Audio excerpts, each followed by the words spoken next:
Hello students, इस video में हम लोग डिस्कस करेंगे आईसीएससी 10 केमिस्ट्री में स्टडी ऑफ कंपाउंड। तुम लोग का सिलेबस यानी कि बुक में 4 स्टडी ऑफ कंपाउंड है। Hydrogen chloride, ammonia, nitric acid and sulphuric acid. ये वीडियो तुम लोगों के लिए बहुत खास होने वाला है। सर खास क्यों है? क्योंकि इस वीडियो में कुछ फीचर्स है। नंबर 1, हम यहाँ पे जो भी तुम लोग का टॉपिक डिस्कस करेंगे वो प्रेस्क्राइब्ड रहेगा according to 2024 and 25 syllabus ICSC. यानी कि एक्स्ट्रा हम लोग कुछ पढ़ने वाले हैं नहीं, एग्जाम करीब है, एक्स्ट्रा पढ़ के फायदा क्या है? नॉलेज जितना लेना था हम लोग नॉलेज ले चुके हैं एक साल में, अब हम लोग सिर्फ मार्क्स के अकॉर्डिंग पढ़ाई करेंगे। नंबर 1। नंबर 2, हम जो भी तुम लोग से टॉपिक डिस्कस करेंगे, कोई भी केमिकल इक्वेशंस हो, लैब प्रिपरेशन, कुछ भी हो, हम साथ में तुम लोग से ये भी डिस्कस करते चलेंगे कि उस टॉपिक से बोर्ड में क्वेश्चन कैसे कैसे पूछा जाता है। इससे तुम लोग को याद करने में, पढ़ने में खूब आसानी और इंटरेस्टिंग होगा। 2 फायदा हुआ। तीसरा फायदा ये है कि हो सकता है कि इस वीडियो को यानी कि पूरे स्टडी ऑफ कंपाउंड को शायद हम 2 से 3 पार्ट में अपलोड करें। तो जो भी पार्ट रहेगा, जैसे अगर हम पार्ट 1 में अगर हाइड्रोजन क्लोराइड एंड अमोनिया अगर डिस्कस करते हैं, तो उसके एंड में हम उससे रिलेटेड 2024-25 के लिए जो मोस्ट एक्सपेक्टेड क्वेश्चन रहेगा, जो तुम लोग के एग्जाम में आ सकता है या उससे रिलेटेड क्वेश्चन आ सकता है, हम वो भी डिस्कस करने वाले हैं। तो 3 फायदा है। अगर तुम लोग ये सारा वीडियोस, अगर सारा पार्ट अगर देख लेते हो तो तुम लोग को और एक्स्ट्रा कोई प्रिपरेशन करने का फिलहाल तो जरूरत नहीं, क्योंकि एग्जाम करीब है। एग्जाम नहीं हो तो भाई जितने सोर्स से पढ़ो उतना कम है नॉलेज के लिए। तो खुद भी पढ़ो, खुद भी प्रिपरेशन करो और अपने दोस्तों को भी इस वीडियो के बारे में सजेस्ट करो, क्योंकि एग्जाम करीब है, शायद उन लोग का भी भला हो। तो चलो बिना टाइम वेस्ट किए हम लोग स्टार्ट करते हैं अपना क्लास। सबसे पहले हम लोग पढ़ने वाले हैं लैब प्रिपरेशन हाइड्रोजन क्लोराइड। देखो, इसको हम लोग 2 पार्ट में पढ़ेंगे। पहला हम लोग का रहेगा केमिकल इक्वेशन के बेस पर और दूसरा रहेगा हम लोग का एपरेटस के बेस पर कि हाउ टू प्रिपेयर HCl।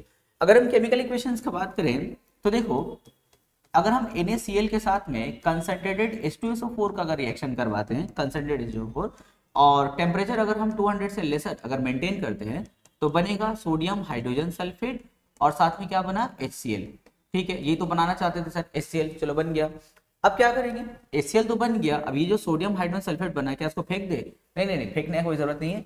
इसको अगर हम अगेन रिएक्शन करवाएं, अगर सोडियम हाइड्रोजन सल्फेट को अगर हम फिर से NaCl के साथ अगर हम रिएक्शन करवा दें, तो बनेगा सोडियम सल्फेट, फिर साथ में देखो क्या बना? HCl बना। सर डबल डबल फायदा, यानी कि 2 स्टेप में हम लोग इसको बना सकते हैं, HCl बना। या फिर अगर तुम 2 स्टेप नहीं लेना चाहो तो डायरेक्ट भी बना सकते हो। अच्छा, इस टाइम में टेम्परेचर अबव 200 होना चाहिए।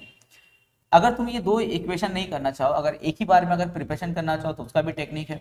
अल्टरनेटिव क्या? देखो, अगर हम लोग ऐसा करें, 2 मॉलिक्यूल NaCl लें और कंसंट्रेटेड H2SO4 के साथ फिर से अगर हम रिएक्शन करवा दें और टेम्परेचर मेंटेन करेंगे हम अबव 200 डिग्री सेंटीग्रेड, तो जब हम लोग इस तरह का सेटअप करेंगे तो देखो फिर बनेगा हम लोग का Na2SO4। देखो डायरेक्ट बन गया, यहाँ सेकंड स्टेप में बना था, देखो यहाँ डायरेक्ट बन गया, और 2 मॉलिक्यूल हम लोग का बनेगा HCl।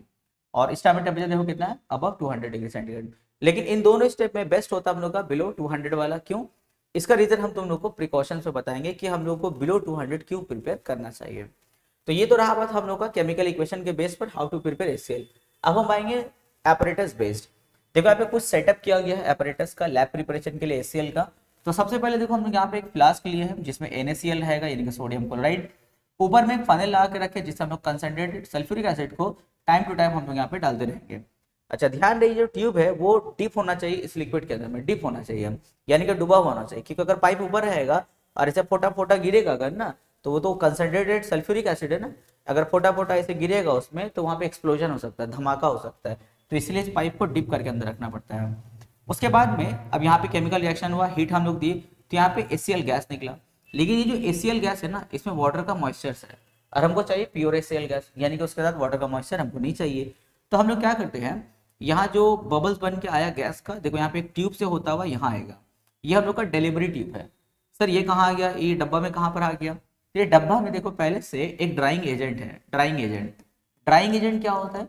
ड्राइंग एजेंट जो है ना, किसी भी कंपाउंड से वाटर मॉलिक्यूल्स को डिहाइड्रेट कर देता है, उड़ा देता है वहां से। तो अब बोलोगे सर ड्राइंग एजेंट में तो 2 और फेमस है, फास्फोरस पेंटाऑक्साइड, कैल्शियम ऑक्साइड यानी कि क्विकलाइम। सर ये दोनों भी तो अवेलेबल है। तो हम लोग यहाँ पे कौन सा ड्राइंग एजेंट ले रहे हैं? P2O5 ले रहे हैं या सर CaO ले रहे हैं? HCl को प्यूरिफाई करने के लिए यानी कि ड्राई करने के लिए इन दोनों में से कुछ भी नहीं लेते। क्या लेते हैं? Concentrated H2SO4। अरे वाह, देखो एक ही बार खरीद के लाए, दोनों जगह काम हो गया, यहाँ पर भी काम आ जाएगा और HCl को ड्राई करने के लिए भी देखो काम आ जाएगा, तो हम लोग सस्ता में ला सकते हैं क्योंकि बल्क अमाउंट में लाएंगे। अब सवाल है कि सर ये दोनों क्यों नहीं, ये क्यों, इसका रीजन हम तुम लोग को नेक्स्ट स्लाइड में बताने वाले हैं। ठीक है, तो यहाँ देखो अब HCl गैस जो वाटर मॉइस्चर के साथ आ रहा है वो यहाँ पर आया, इसको हम लोग डिप करके रखे कहाँ, कंसंट्रेटेड सल्फ्यूरिक एसिड में। अब देखो वो तो गैस आ रहा है ना, तो गैस के यहाँ पे बबल्स बनेगा, ये बबल देखो फिर ऊपर जाके बैठ जाएगा। तो जैसे ये अंदर जाएगा HCl गैस ना, तो इसका जो वाटर मॉलिक्यूल्स है वो ड्राई हो गया, यानी कि उसमें से वाटर का मॉलिक्यूल्स हट गया। अब ये बबल्स ऊपर जाके जो बैठा है उसमें प्योर HCl गैस है। अब ये बबल्स फटेगा, फट करके देखो यहाँ से जो गैस निकला इस ट्यूब से होता हुआ इस जार में आएगा, और इस जार में हम लोग करेंगे कलेक्शन ऑफ HCl। तो यहाँ एक चीज समझ में आ गया कि ड्राइंग एजेंट कौन सा यूज करेंगे, कंसंट्रेटेड सल्फ्यूरिक एसिड यूज करेंगे। अब यहाँ पे उसके बाद हम लोग करते हैं कलेक्शन, पहले यहाँ प्रिपेयर हुआ, ड्राई हुआ, अब हम लोग यहाँ पे करेंगे कलेक्शन। अब कलेक्शन कैसे करते हैं, तो कंपाउंड को कलेक्शन करने के लिए दो मेथड होता है, एक वाटर पे कलेक्शन करते हैं और दूसरा एयर पे कलेक्शन करते हैं। तो सर हम लोग HCl को कहाँ कलेक्शन करें, एयर में या वाटर में, हम लोग इसको एयर में कलेक्ट कर रहे हैं, वाटर में नहीं कर रहे हैं। सर वाटर में क्यों नहीं कलेक्ट कर रहे हैं, क्योंकि HCl गैस जो होता है वो बहुत ज्यादा सोल्यूबल होता है इन वाटर में, यानी कि अगर तुम HCl गैस को अगर यहाँ पे वाटर ले लेते, सोचते कि वाटर में कलेक्ट कर ले, तो HCl गैस वाटर से रिएक्शन कर लेता और रिएक्शन करके हाइड्रोक्लोरिक एसिड बना लेता। भाई यहाँ तो हमको गड़बड़ हो गया ना, हमको चाहिए था HCl गैस और यहाँ पे देखो वाटर के साथ रिएक्शन करके बना देगा हाइड्रोक्लोरिक एसिड, तो हमको जो चाहिए था वो तो नहीं मिला हमको। तो इसीलिए हम लोग वाटर से कलेक्शन नहीं करते, कलेक्शन किससे करेंगे, एयर से। अब एयर में जब कलेक्शन करने आते हैं तो दो होता है, एक होता है अपवर्ड डिस्प्लेसमेंट ऑफ एयर, एक होता है डाउनवर्ड डिस्प्लेसमेंट ऑफ एयर। तो सर HCl कैसे हो रहा है, अपवर्ड डिस्प्लेसमेंट या downward displacement of air, the answer is upward displacement of air. अब ये अपवर्ड डिस्प्लेसमेंट के माने क्या हुआ, अपवर्ड डिस्प्लेसमेंट मतलब हुआ, नाम से ही तुम लोग को समझ में आ रहा है, अपवर्ड डिस्प्लेसमेंट नाम से ही तुम लोग को समझ में आ रहा है, अपवर्ड माने क्या होगा, ऊपर, डिस्प्लेसमेंट माने हटना। तो यहाँ जो एयर है वो ऊपर की तरफ हट जाएगा और नीचे जाके क्या बैठ जाएगा, HCl बैठ जाएगा, और यही प्रोसेस कुछ देर तक चलता रहेगा। ये पूरा जार हम लोग का HCl से भर जाएगा, पूरा जार देखो भर गया HCl से, और यहाँ का पूरा एयर निकल करके बाहर भाग गया। अब सवाल है सर ऐसा क्यों हुआ, क्या यहाँ पे एयर जो है वो बहुत जेंटलमैन टाइप है, उसको पता है कि हाँ भैया HCl आ रहा है, तो एक काम करते हम जगह छोड़ के चले आते, HCl को रहने दे, क्या उन लोग ऐसा माइंड सेट होता है, बिल्कुल नहीं, गैस का दिमाग थोड़ी होता है। तो यहाँ पे क्या साइंस था, यहाँ पे साइंस ये था कि जो HCl गैस होता है इज हेवियर, वो भारी होता है, किससे भाई, हेवियर देन, समझ में आ रहा है किससे भारी होगा, एयर से, एयर से भारी होता है, जिसकी वजह से HCl आके बैठ जाता है और एयर निकल के बाहर भाग जाता है। अच्छा हम लोग कैसे पता चलेगा कि हम लोग का जार जो है गैस से भर गया है, तो जब ये पूरा भर जाता है ना, तो ऊपर में व्हाइट व्हाइट फ्यूम्स बनता है, फ्यूम्स, फ्यूम्स मतलब क्या होता है, धुआं। तो जैसे यहाँ पे धुआं बनने लगता है, फ्यूम्स बनने लगता है, तो हम लोग समझ जाते हैं कि हम लोग का जो है ये जार पूरा कंप्लीट हो गया। इस जार को हटा के फिर हम लोग नया जार लगा देते हैं।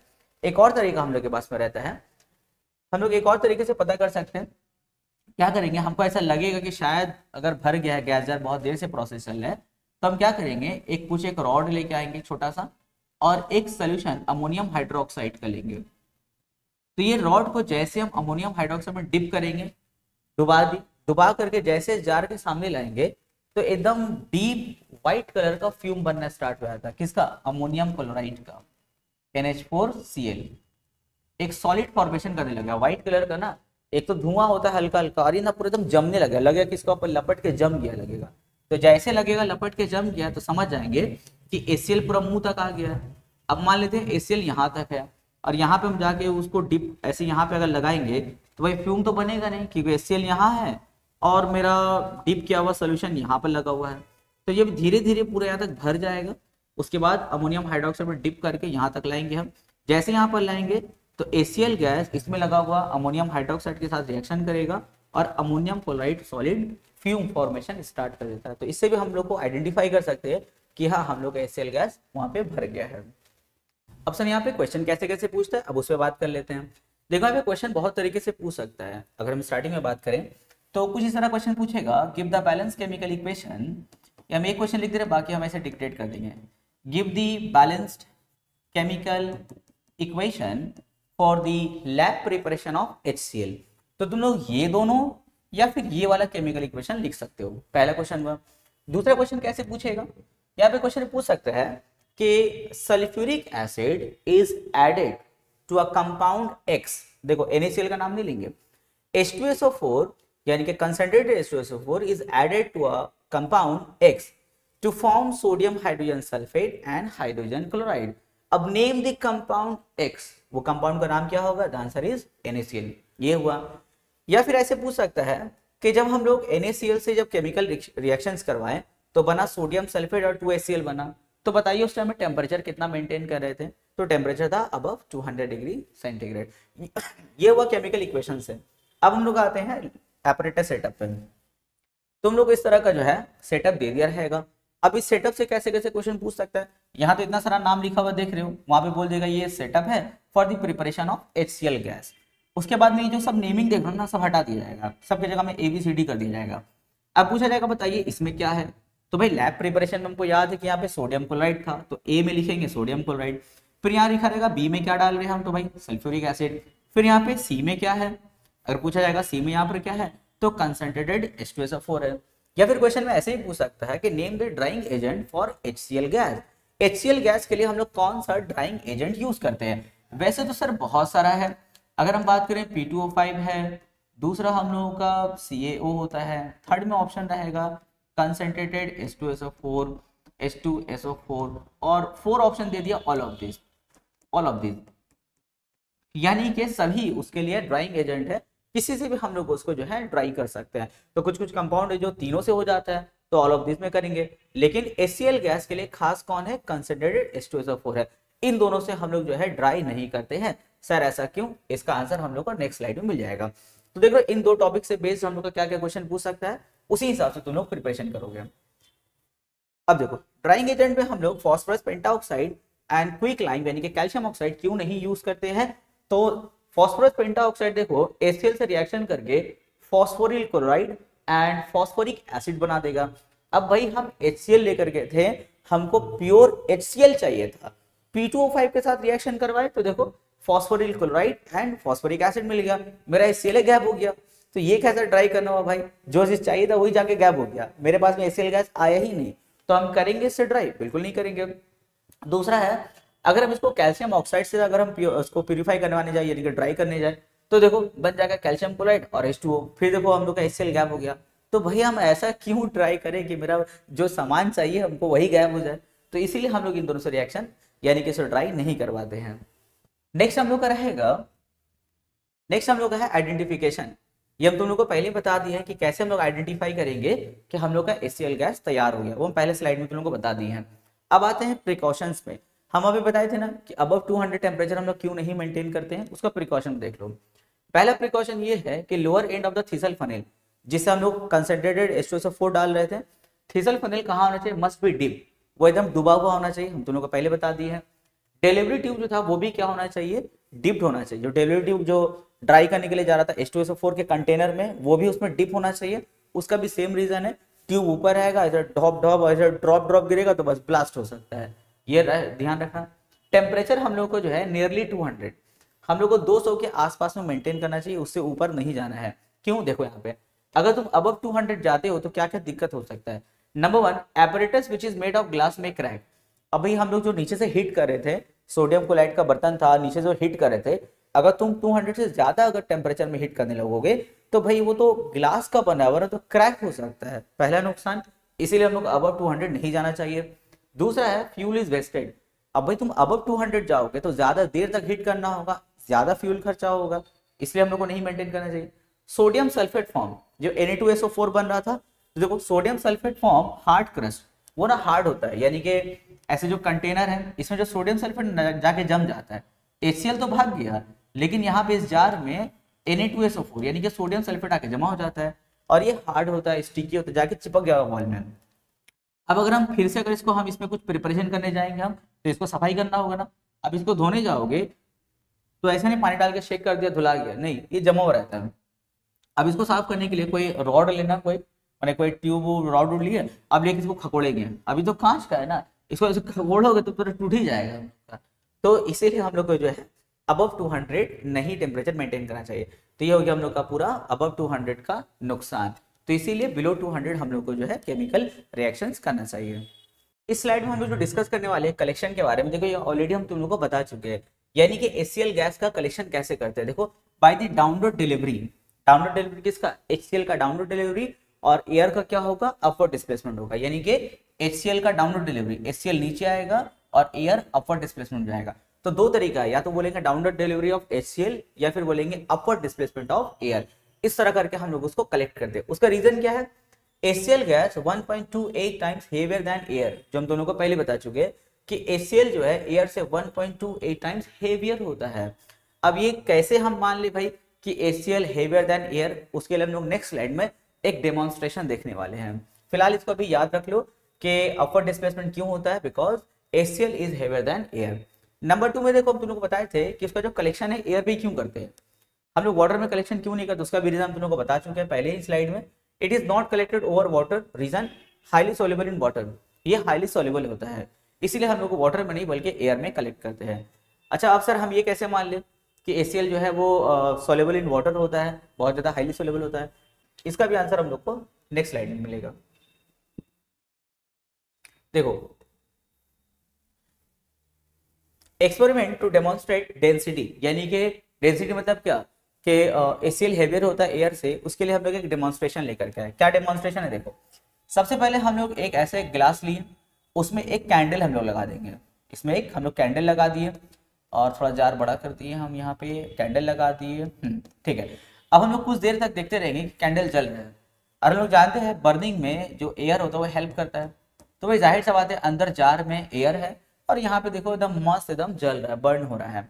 फिर हम क्या करेंगे, एक जार और लेकर के आएंगे, ला के ऐसे उलट देंगे, और इसमें क्या है HCl है, ऐसे उलट के हम ऐसे टेढ़ा करके रख देंगे, और ये कुछ देर तक ये प्रोसेस चलता रहेगा, इसमें से HCl गैस में निकल के आता रहेगा। कुछ देर के बाद हम देखेंगे कि जो कैंडल है बुझ गया। अब सर कैंडल क्यों बुझ गया, उसका कारण ये है कि हो सकता है कि यहाँ पे एयर गैप हो गया होगा, क्योंकि एयर हेल्प टू बर्न। अब ये बुझ गया है तो एयर गैप हो गया होगा। अब सर एयर क्यों गैप हो गया, क्योंकि हम HCl उलट के रखे थे, तो शायद ऐसा हुआ यहाँ पे कि HCl को जब उल्टे तो HCl यहाँ पर आया, जैसे यहाँ पर आके बैठा, यहाँ का एयर को भगा दिया बाहर, चल भाग यहाँ से। फिर यहाँ पे जो HCl आया ये भी यहाँ का एयर को भगा दिया, भाग यहाँ से, क्योंकि HCl क्या होता है, हेवियर होता है। भगाते भगाते भगाते एक कुछ देर के बाद में पूरा एयर बाहर भाग गया, अब पूरा अंदर में क्या भर गया, HCl। और HCl not help to burn, HCl help नहीं करता बर्निंग में, तो HCl भर गया होगा, एयर भाग गया होगा, इसीलिए कैंडल यहाँ पे बुझ गया। तो इस एक्सपेरिमेंट से ये समझ में आया कि HCl एयर से हेवियर होता है। अब सोचो अगर हेवियर नहीं होता तो जैसे हम इस जार में कैंडल जला के रखें, तो जैसे हम इस जार में कैंडल जलाए, मान लेते हैं थोड़ा गरीब कैंडल बन गया है, तो यहाँ से HCl गैस देखो हम इसमें डाल रहे हैं, HCl गैस डाल रहे हैं। अगर HCl इससे भारी नहीं होता तो HCl खुद ऐसे भाग जाता, जैसे यहाँ पे डालते तो ऐसे भाग जाता, जैसे यहाँ पे डालते ऐसे भाग जाता। अगर HCl हल्का होता तो भाग जाता, और यहाँ पर क्या रहता, एयर रह जाता, तो ये जलता रहता। पर ऐसा नहीं हुआ, ये बुझ गया, यानी कि HCl नीचे आके बैठ गया, एयर भाग गया। तो इससे हम लोग को समझ में आया कि HCl is heavier than air. दूसरा आता है कि HCl is highly soluble in water.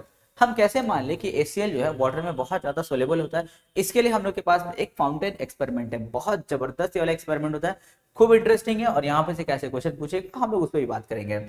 यहाँ पे देखो पहले कुछ सेटअप पे बात करते हैं, क्या क्या सेटअप रहेगा। सबसे पहले देखो एक स्टैंड लिए, एक बीकर लिए, बीकर में हम लोग डाल देंगे ब्लू लिटमस सोल्यूशन, फिर इसमें एक जेट ट्यूब ड्रॉप डिप कर देंगे, जेट ट्यूब। अब सर ये जेट ट्यूब मतलब क्या होता है, जेट मतलब होता है फास्ट स्पीड, सुनो ना जेट प्लेन, सुनो ना जेट प्लेन, तो जेट मतलब क्या होता है, फास्ट स्पीड। तो यहाँ पे क्या स्पीड रहेगा भाई, ये जो लिटमस उठेगा वो स्पीड होना चाहिए। उसके लिए ये जो ट्यूब है उसका क्रॉस सेक्शन एरिया कम होना चाहिए, एरिया जितना कम होगा प्रेशर उतना ही ज्यादा होता है। उसके बाद में यहाँ पे इसका पूरा मुंह को, जो ये जो फ्लास्क हम लोग का उल्टा कर दिया उसको, इसका मुंह पूरा सील कर देंगे, और यहाँ पे दो छेदा कर देंगे। एक छेदा जो है जाएगा इस जेट ट्यूब को लेकर के फ्लास्क के अंदर, और दूसरा यहाँ पे देखो एक ड्रॉपर लगा दिए, ड्रॉपर भी जो है देखो फ्लास्क के अंदर एंटर कर रहा है। और यहाँ पे ले लेंगे इस ड्रॉपर में थोड़ा पानी ले लेंगे हम लोग, इसमें थोड़ा पानी है। और ये जो देख रहे हैं फाउंटेन अभी बना नहीं है, ठीक है, ये फाउंटेन बन गया है, पर सोचो यहाँ पे फाउंटेन बना नहीं है अभी, ये तो बात का एक्सपेरिमेंट है, अभी तो लोग सिर्फ सेटअप कर रहे हैं। अच्छा उसके बाद में ये जो फ्लास्क रहेगा उसके अंदर हम लोग HCl गैस भर देंगे। देखो एग्जाम में कैसे क्वेश्चन पूछ सकता है, पूरा सेटअप दे देगा और यहाँ बता देगा कि ये फाउंटेन एक्सपेरिमेंट कर रहे हैं HCl गैस के लिए, और ये सब नाम हटा देगा, सब नाम की जगह ABCD लगा देगा, और बोलेगा बताइए A में क्या है, बताइए इसमें क्या है, फिर बोलेगा ये जो फाउंटेन बन रहा है उसका कलर कैसा है, ये सब पूछ सकता है। तो खूब बढ़िया करके देखो पूरा सेटअप को। तो ये पूरा सेटअप हो गया। अच्छा एक और चीज देखो, जैसे हम लोग ट्यूब को हम लोग इस लिटमस सोल्यूशन में डुबाए हैं, तो लिटमस सोल्यूशन देखो यहाँ तक आ गया ना। अब सर यहाँ कैसे आ गया, ये तो यहाँ तक होना चाहिए, ये तो ऊपर कैसे चढ़ गया। तो देखो ये तुम्हारे जो फ्लास्क जैसे खुला रखा हुआ है, ये बीकर खुला रखा हुआ है, तो जैसे इसमें हम लोग डिप करते हैं ना, तो यहाँ एटमोस्फेरिक प्रेशर आकर इसको प्रेशर डालता है, आसपास का एटमोस्फेरिक प्रेशर जो है उसको प्रेशर देगा, प्रेशर जैसे इसको प्रेशर देता है ना, तो ये जो सोल्यूशन है ये ट्यूब के अंदर घुस जाता है, और ट्यूब के अंदर घुस करके ये प्रेशर यहाँ पड़ा, उस प्रेशर से ये ऊपर की तरफ चलने लगता है। अब तुम लोग सोचोगे सर यही चलते तो ऊपर चल गया का, नहीं नहीं नहीं, ये देखो यहीं पे रुक गया है, यहीं पे रुक गया है। अब कोई सोचेगा सर यहाँ क्यों रुक गया, चले जाना चाहिए था, पूरा फ्लास्क के अंदर घुस जाता जा करके, वहां क्यों नहीं गया। अब इसका आंसर सुनो, इस फ्लास्क के अंदर में देखो ये फ्लास्क खाली नहीं है, इसके अंदर में हम HCl गैस रखते हैं, और मान लेते हैं HCl गैस में 5000 मॉलिक्यूल्स है। वो जो 5000 मॉलिक्यूल्स है ये क्या करता है, ये लोग इस ट्यूब के अंदर घुसेगा और यहाँ पे काउंटर प्रेशर देता है, काउंटर यानी कि इसके अगेंस्ट में एक प्रेशर डालेगा। ये प्रेशर देखो ऊपर जा रहा था, लेकिन जो 5000 मॉलिक्यूल्स है, कुछ मॉलिक्यूल्स ट्यूब के अंदर घुसा और घुस करके पूरा एरिया ब्लॉक कर दिया, एरिया ब्लॉक करके प्रेशर यहाँ डाल रहा है, ये प्रेशर से ऊपर जा रहा, मॉलिक्यूल्स प्रेशर देके नीचे जा रहा, तो दोनों प्रेशर एक दूसरे को न्यूट्रलाइज कर देता है, यानी कि एक दूसरे को कैंसिल कर दिया और लिटमस सोल्यूशन यहीं पे रह गया। तो ये हुआ हम लोग का पूरा सेटअप। अब उसके बाद देखो हम लोग क्या करेंगे, ये फाउंटेन एक्सपेरिमेंट क्यों करें, to demonstrate that HCl is highly soluble in water, उसके लिए करें, ध्यान रखोगे, ऐसा नहीं एक्सपेरिमेंट करते थे भूलेगा क्या कर रहे हो, ये याद रखोगे। अच्छा अब देखो हाईली सोल्युबल मतलब क्या होगा, यहाँ पे देखो पूरा ड्रॉपर में पानी लेके रखे हम लोग, अब हम लोग अपना एक्सपेरिमेंट स्टार्ट करें, ये फाउंटेन नहीं बना है अभी, ये सेटअप में नहीं बना है, सेटअप के बाद ये बनता है। जैसे हम लोग ड्रॉपर को यहाँ पे प्रेस करेंगे, जैसे प्रेस करते हैं तो पानी ऐसे पुचुक से जंप ला के इसके अंदर घुस जाता है जाके जार में। अब जैसे एक ड्रॉप वाटर जार में से पुचुक करके गया, अब यहाँ पे 5000 मॉलिक्यूल्स HCl का था, वो लोग क्या करता है, हड़बड़ा करके उस लिक्विड ड्रॉप की तरफ भागता है। 5000 में से मान लेते हैं 4000 मॉलिक्यूल पुचुक से भागा, यहाँ पे एकदम स्पीड में भागा और भाग करके इस वाटर मॉलिक्यूल के साथ रिएक्शन कर रहा है। देखो अगर सिर्फ सॉल्युबल बोलते तो 3-4 तो मॉलिक्यूल आता है HCl का, हाईली सॉल्युबल है मतलब यहाँ से 4000 मॉलिक्यूल इसके तरफ भागा। अब सोचो इस जार के अंदर में 5000 मॉलिक्यूल था जो इसको काउंटर प्रेशर दे करके इसको रोक के रखा था। अब उस 5000 में से 4000 तो इस वाटर ड्रॉपलेट कैसे चला गया, अब यहाँ पे बचा कितना, सिर्फ 1000 मॉलिक्यूल बचा। अब बोलो 5-5 हजार तो दोनों एक दूसरे को ये काउंटर से कैंसिल कर रहा था ना, अब 5 की जगह सीधा 1000 हो गया, तो अब ये लोग जीत जाएगा। ये लोग जब जीतेगा कैसे जीतेगा, हेवी टाइप का जीतेगा, यानी कि आस्ते नहीं जीतेगा, हड़बड़ा करके जाएगा, हड़बड़ा करके जाएगा। जैसे मान लेते हैं कि जैसे टग ऑफ वॉर होता है, रस्सी वाला खेला होता है ना, वहां 100 आदमी यहाँ 100 आदमी है, 100 आदमी एक दूसरे को टान के हम लोग काउंटर में उसको रोक के रखते हैं। लेकिन सोचो अगर वहां पे 100 आदमी में अगर 90 आदमी उधर छोड़ दे तो हड़बड़ा करके हम लोग टान लेंगे उसको ना। अगर 1-2 आदमी छोड़े तो आस्ते आस्ते टनाएगा, 100 में से अगर 90 आदमी एक साथ में छोड़ दे तो हड़बड़ा के टान लेंगे हम लोग। तो यहाँ देखो वही होता है, यहाँ जो लिटमस सोल्यूशन है हड़बड़ा के जाएगा, जब हड़बड़ा करके स्पीड में जाएगा तो इसका देखो नोक बहुत छोटा है, जब स्पीड में जाएगा तो आगे फाउंटेन बन जाता है प्रेशर की वजह से। जैसे फाउंटेन बनेगा, अब देखो यहाँ पे इंटरेस्टिंग बात ये है कि लिटमस सोल्यूशन कैसा था, ब्लू कलर का था, तो फाउंटेन जो बनेगा उसका कलर रेड रहता है। सर फाउंटेन का रेड कलर क्यों है, यहाँ अगर ब्लू कलर का सोल्यूशन है तो भाई यहाँ भी तो ब्लू फाउंटेन बनना चाहिए ना, पर बन रहा है हम लोग का रेड। अब इसका रीजन क्या है इसको समझो। यहाँ देखो हम लोग अभी इससे पहले हम लोग पढ़े थे कि HCl गैस जब वाटर के साथ रिएक्शन करता है तो बना देता है हाइड्रोक्लोरिक एसिड।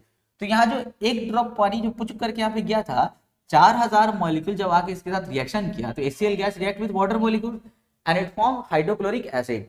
यानी कि अब सीन बदल चुका है, जब ये लिटमस सोल्यूशन ऊपर जाएगा तो उसको HCl गैस नहीं मिलेगा, उसको मिलेगा हाइड्रोक्लोरिक एसिड मिलने वाला है।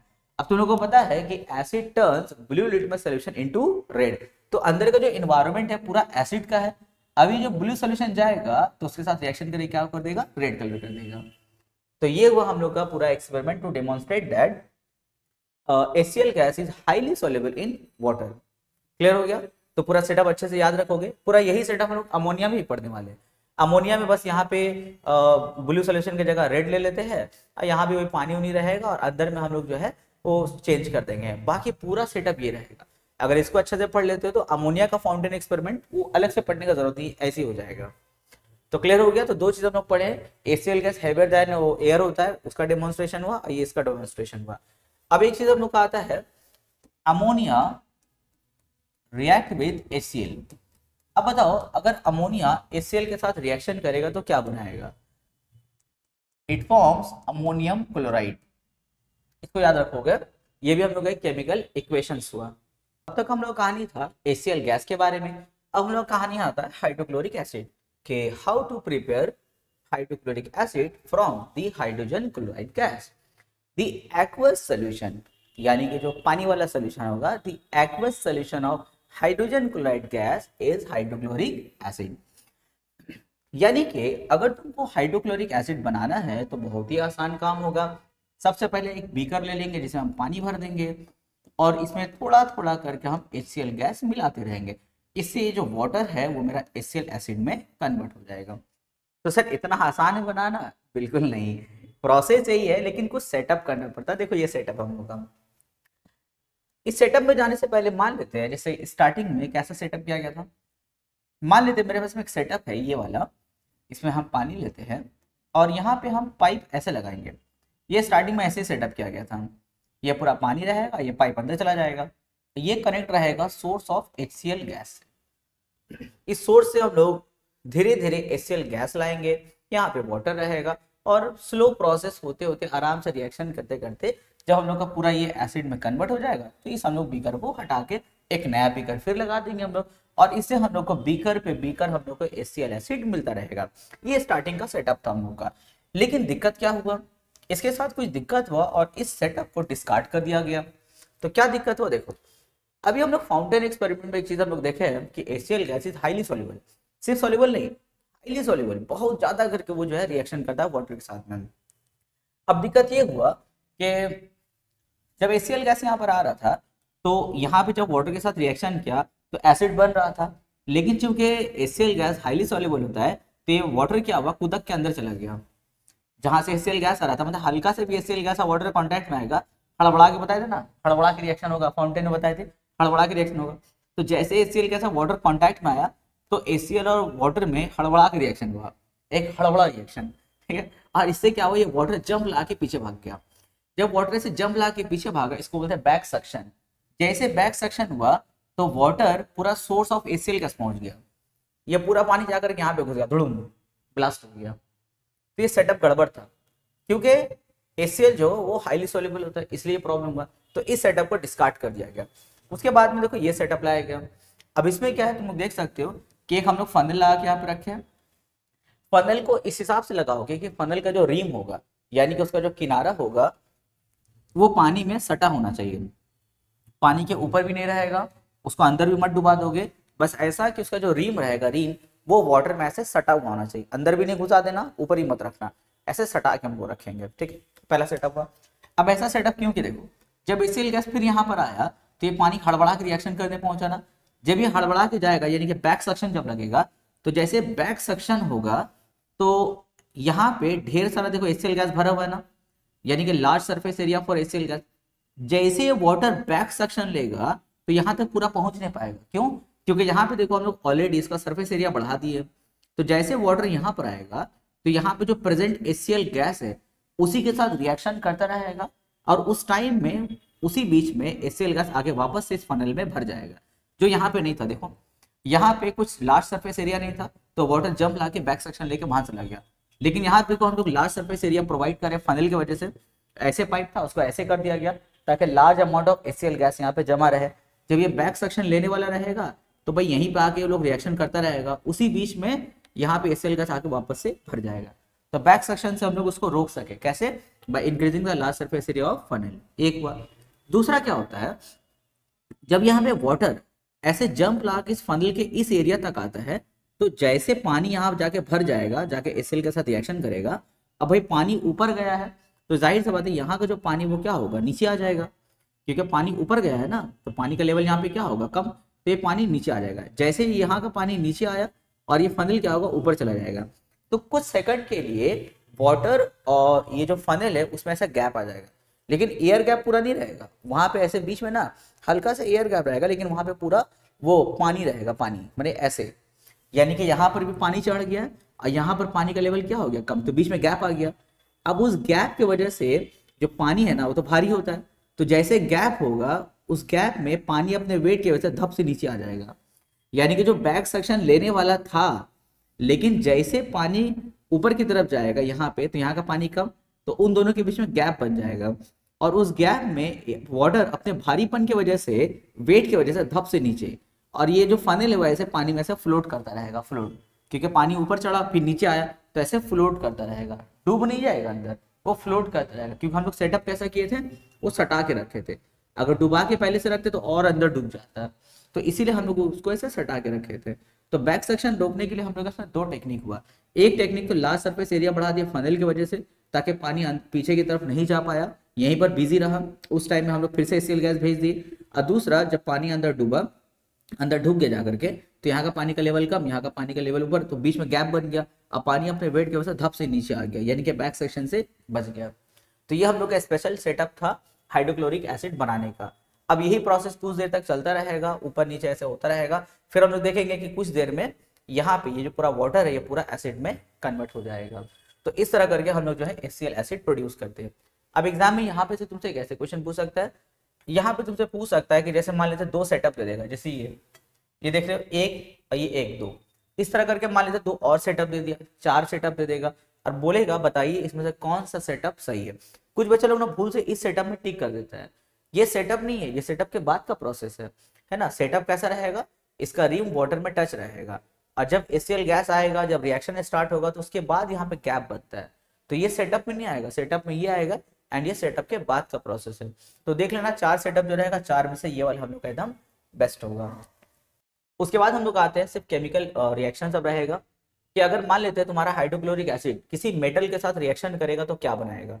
देखो देखने में यहाँ पे तीन इक्वेशन है, पर है बहुत ईजी, एक बार अभी हम बता देंगे, हमेशा याद रहेगा। देखो, when HCl एसिड यानी कि hydrochloric acid react with any metals it form metal chloride. देखो मेटल क्लोराइड बनाएगा, जैसे कैल्शियम के साथ रिएक्शन किया, कैल्शियम क्लोराइड, मैग्नीशियम के साथ रिएक्शन किया, मैग्नीशियम क्लोराइड, जिंक के साथ रिएक्शन किया, जिंक क्लोराइड, और साथ में देखो तीनों का क्या बनेगा, H2 बनेगा। तो तुम लोग को ऐसे याद करने का बहुत ज्यादा जरूरत नहीं है, याद ऐसे रखो, when hydrochloric acid react with any metals it form metal chlorides, ऐसे करके तुम याद कर लो। और यहाँ पे देख लो तीन के बारे में है, तीनों का जो है केमिकल इक्वेशन खुद से लिख के प्रैक्टिस करो। जैसे मान लेते हैं हम एक बार सीख गए इसको, अब हम देखो अपने से कैसे लिखेंगे। हम यहाँ पे देख लें क्या क्या है, मैग्नीशियम, कैल्शियम और जिंक है, तो हमें कैल्शियम ले लेंगे। When calcium react with hydrochloric acid it forms metal chloride, मतलब इसी का क्लोराइड बनाएगा, यानी कि CaCl2 बनाएगा। अब देखो उसको बैलेंस करने के लिए Cl2 है, तो यहाँ तुमको 2 लेना होगा, जब यहाँ पे 2 लेंगे तो हाइड्रोजन कितना हो गया, 2 हो गया, तो यहाँ पे 2 हाइड्रोजन निकल जाएगा। तो ऐसे करके तुम लोग याद रखोगे। अब कैल्शियम हम हटा के मैग्नीशियम कर दे, फिर हम जिंक कर दे, सेम सेटअप यहाँ पे चलेगा। क्लियर, तो देखने में तीन इक्वेशन है, फटाक से याद हो जाएगा। इसमें आते action on oxide and hydroxide. जब तुम्हारा हाइड्रोक्लोरिक एसिड किसी भी ऑक्साइड या हाइड्रोक्साइड के साथ रिएक्शन करेगा, उसी मेटल का देखो फिर से क्लोराइड बनाएगा। जैसे देखो HCl यहाँ पे मैग्नीशियम ऑक्साइड के साथ रिएक्शन किया, मैग्नीशियम क्लोराइड बनाएगा, साथ में क्या बनाएगा, पानी बनाएगा। देखो जब सिर्फ मेटल से रिएक्शन किया था तो मेटल क्लोराइड एंड हाइड्रोजन, लेकिन जब ऑक्साइड या फिर हाइड्रोक्साइड के साथ रिएक्शन करेगा तो metal chloride as well as water बनाएगा। कितना आसान याद रखना। तुम ये मत देखो अरे सर इतना बड़ा टेबल है कैसे हम याद करेंगे, नहीं नहीं, बहुत ईजी याद करना।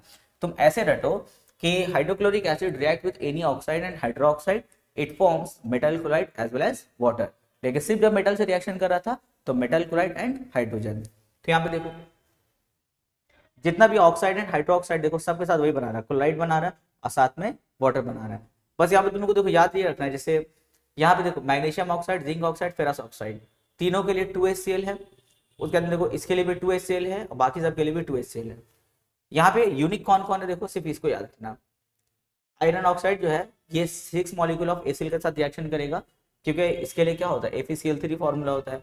और यहाँ पे सोडियम हाइड्रोक्साइड HCl के साथ रिएक्शन करेगा, एक HCl, बाकी देखो सब में 2-2 मॉलिक्यूल ऑफ HCl है। तो ऐसे भी हम लोग के लिए याद रखना बहुत ईजी होता है। हम लोग आते हैं सल्फाइड, सल्फेट या फिर कार्बोनेट के साथ रिएक्शन करेगा तो क्या बनाएगा। यहाँ पर भी देखो सेम कहानी है।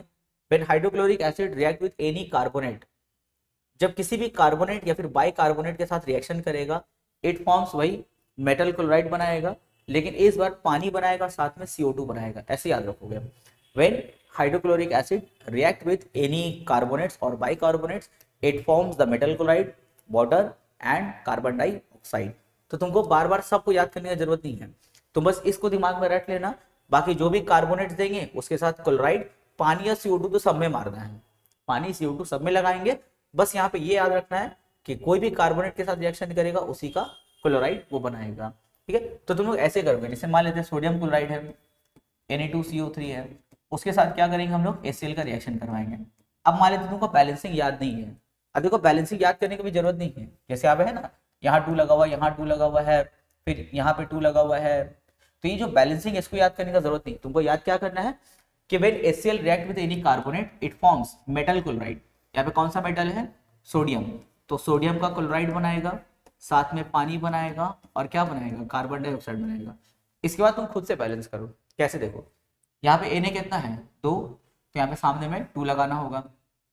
अब देखो 2 Na हो गया, पर Cl कितना हो गया 2, और यहाँ Cl कितना है 1, तो इसको बैलेंस करने के लिए यहाँ 2 लगाना होगा।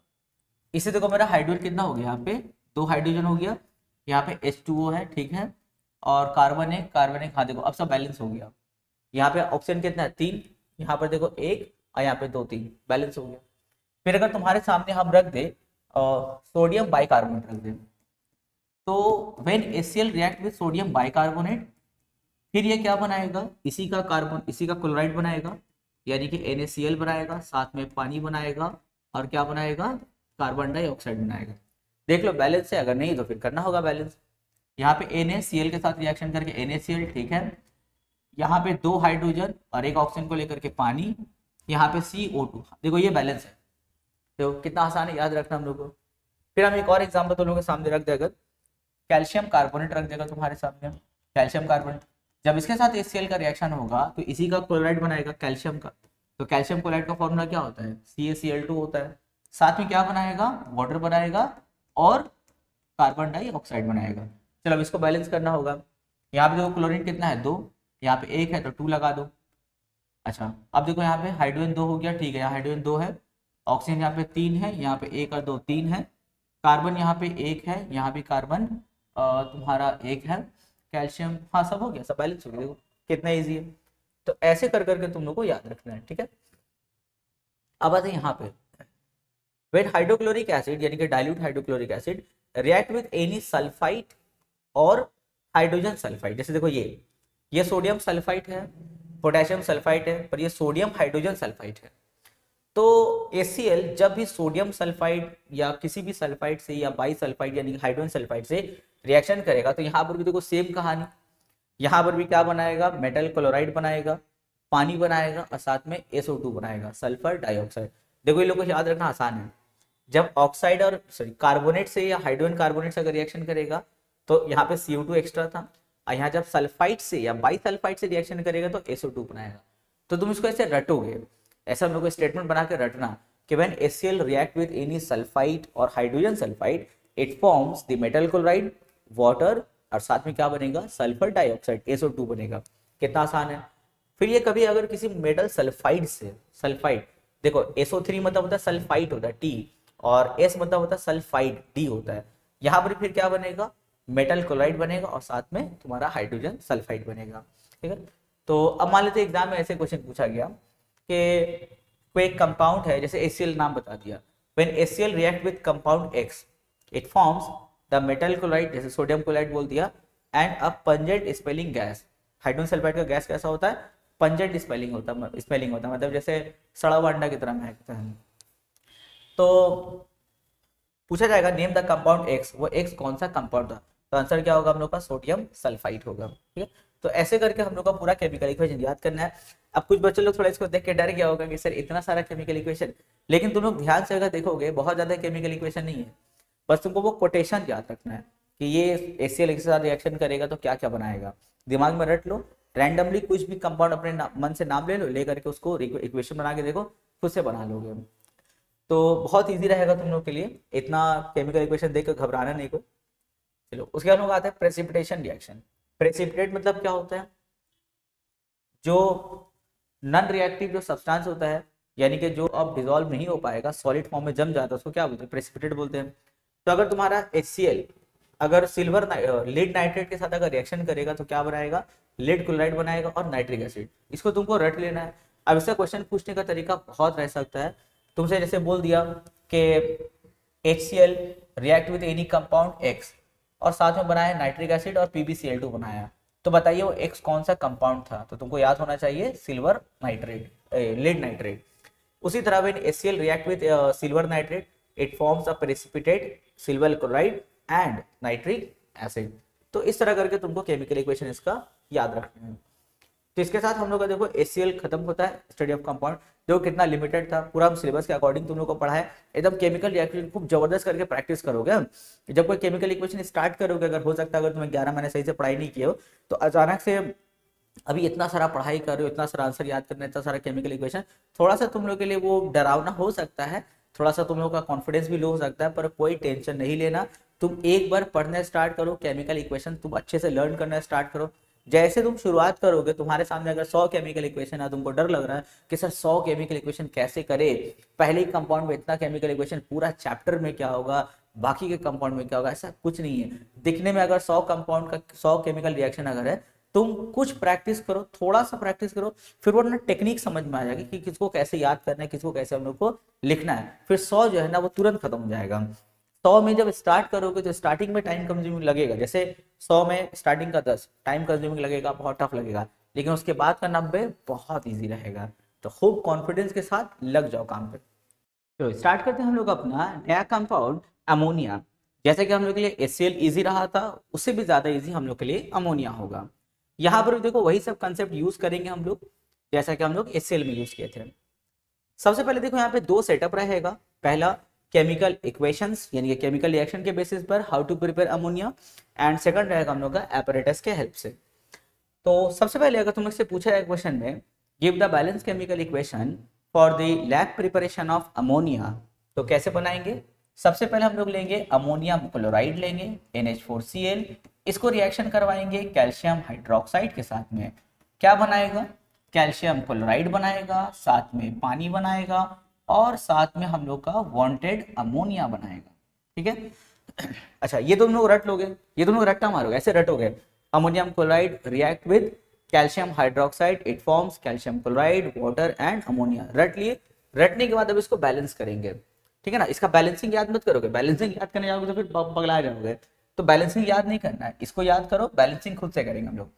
कैसे स्टार्ट करेंगे? देखो यहाँ पे सबसे पहले देखो कैल्शियम क्लोराइड में यहाँ पे 2 क्लोरीन है, यहाँ 1 है, तो इसके सामने 2 लगा देंगे। इससे मेरा नाइट्रोजन 2 हो गया, यहाँ पे नाइट्रोजन 1 है, तो इसके सामने 2 लगा देंगे। इससे मेरा देखो हाइड्रोजन कितना हो गया, इस साइड में हाइड्रोजन कितना, देखो 2 4 जा 8 और यहाँ पे 2, यानी कि लेफ्ट में हाइड्रोजन 10 है, पर यहाँ पे हाइड्रोजन देखो कितना है 2 3 जा 6 और यहाँ पे 2, तो यहाँ पे 2 लगा दो। इससे देखो 2 2 जा 4 हाइड्रोजन और यहाँ पे 6 हाइड्रोजन, यानी कि 10 हाइड्रोजन हो गया, बैलेंस हो गया। तो तुम लोग को याद करना है कि ammonium chloride react with calcium hydroxide, it forms calcium chloride, water and ammonia. इसको रट लो, बैलेंसिंग खुद से करेंगे हम लोग। ये तो वो हम लोग का केमिकल इक्वेशंस। अब हम लोग आते हैं यहाँ पे इसका सेटअप में, एपरेटस सेटअप। यहाँ पे सबसे पहले देखो क्या करेंगे, calcium hydroxide and ammonium chloride का सोल्यूशन लेंगे, उसको हीट करेंगे और इस फ्लास्क को थोड़ा टिल्टेड रखेंगे हम लोग, टिल्टेड, ताकि यहाँ पे जो भी वेपर बने ऐसे लुगड़ के यहाँ पे आ जाए। और देखो यहाँ से ये वेपर जो है यहाँ पर आएगा, लेकिन ये जो अमोनिया बन रहा है हम लोग का, ये जो हम लोग का वेपर बना अमोनिया का, लेकिन इसमें अभी भी देखो वाटर का मॉइस्चर है, तो उसको हम लोग ड्राई करने के लिए हम लोग एक ड्राइंग एजेंट से पास करवाएंगे। यहाँ पे कौन सा ड्राइंग एजेंट यूज करेंगे? क्विक लाइम, यानी कि कैल्शियम ऑक्साइड यूज करेंगे। सर P2O5 क्यों नहीं, कैल्शियम क्लोराइड क्यों नहीं, फिर कंसंट्रेटेड सल्फ्यूरिक एसिड क्यों नहीं, यहाँ पे कैल्शियम ऑक्साइड ही क्यों यूज करेंगे? क्योंकि अमोनिया जो होता है बाकी सभी ड्राइंग एजेंट के साथ में रिएक्टिव होता है, चाहे वो P2O5 हो या कंसंट्रेटेड H2SO4 हो या फिर कैल्शियम क्लोराइड हो, ऐसा बहुत सारा हम लोग का ड्राइंग एजेंट होता है, लेकिन अमोनिया सबके साथ क्या होता है? रिएक्टिव होता है। तो इसीलिए इन सब से हम लोग इसका ड्राइंग नहीं करवाएंगे। किससे करवाएंगे? कैल्शियम ऑक्साइड से करवाएंगे। तो अगर तुम उससे क्वेश्चन में पूछा जाएगा name the drying agent for ammonia, the answer is calcium oxide. जैसे कि HCl में कौन था? कंसंट्रेटेड H2SO4 था, यहाँ पे कौन होगा? Calcium oxide. उसके बाद देखो यहाँ जो प्यूरिफाई हो गया, ड्राई हो गया, उसके बाद अमोनिया इस ट्यूब से होता हुआ इस जार में जाएगा। अब जार में कलेक्शन कैसे करेंगे? जैसे HCl में हम लोग अपवर्ड डिस्प्लेसमेंट ऑफ एयर किए थे, क्योंकि HCl हेवियर था, पर यहाँ पे डाउनवर्ड डिस्प्लेसमेंट ऑफ एयर होता है, डाउनवर्ड डिस्प्लेसमेंट होगा।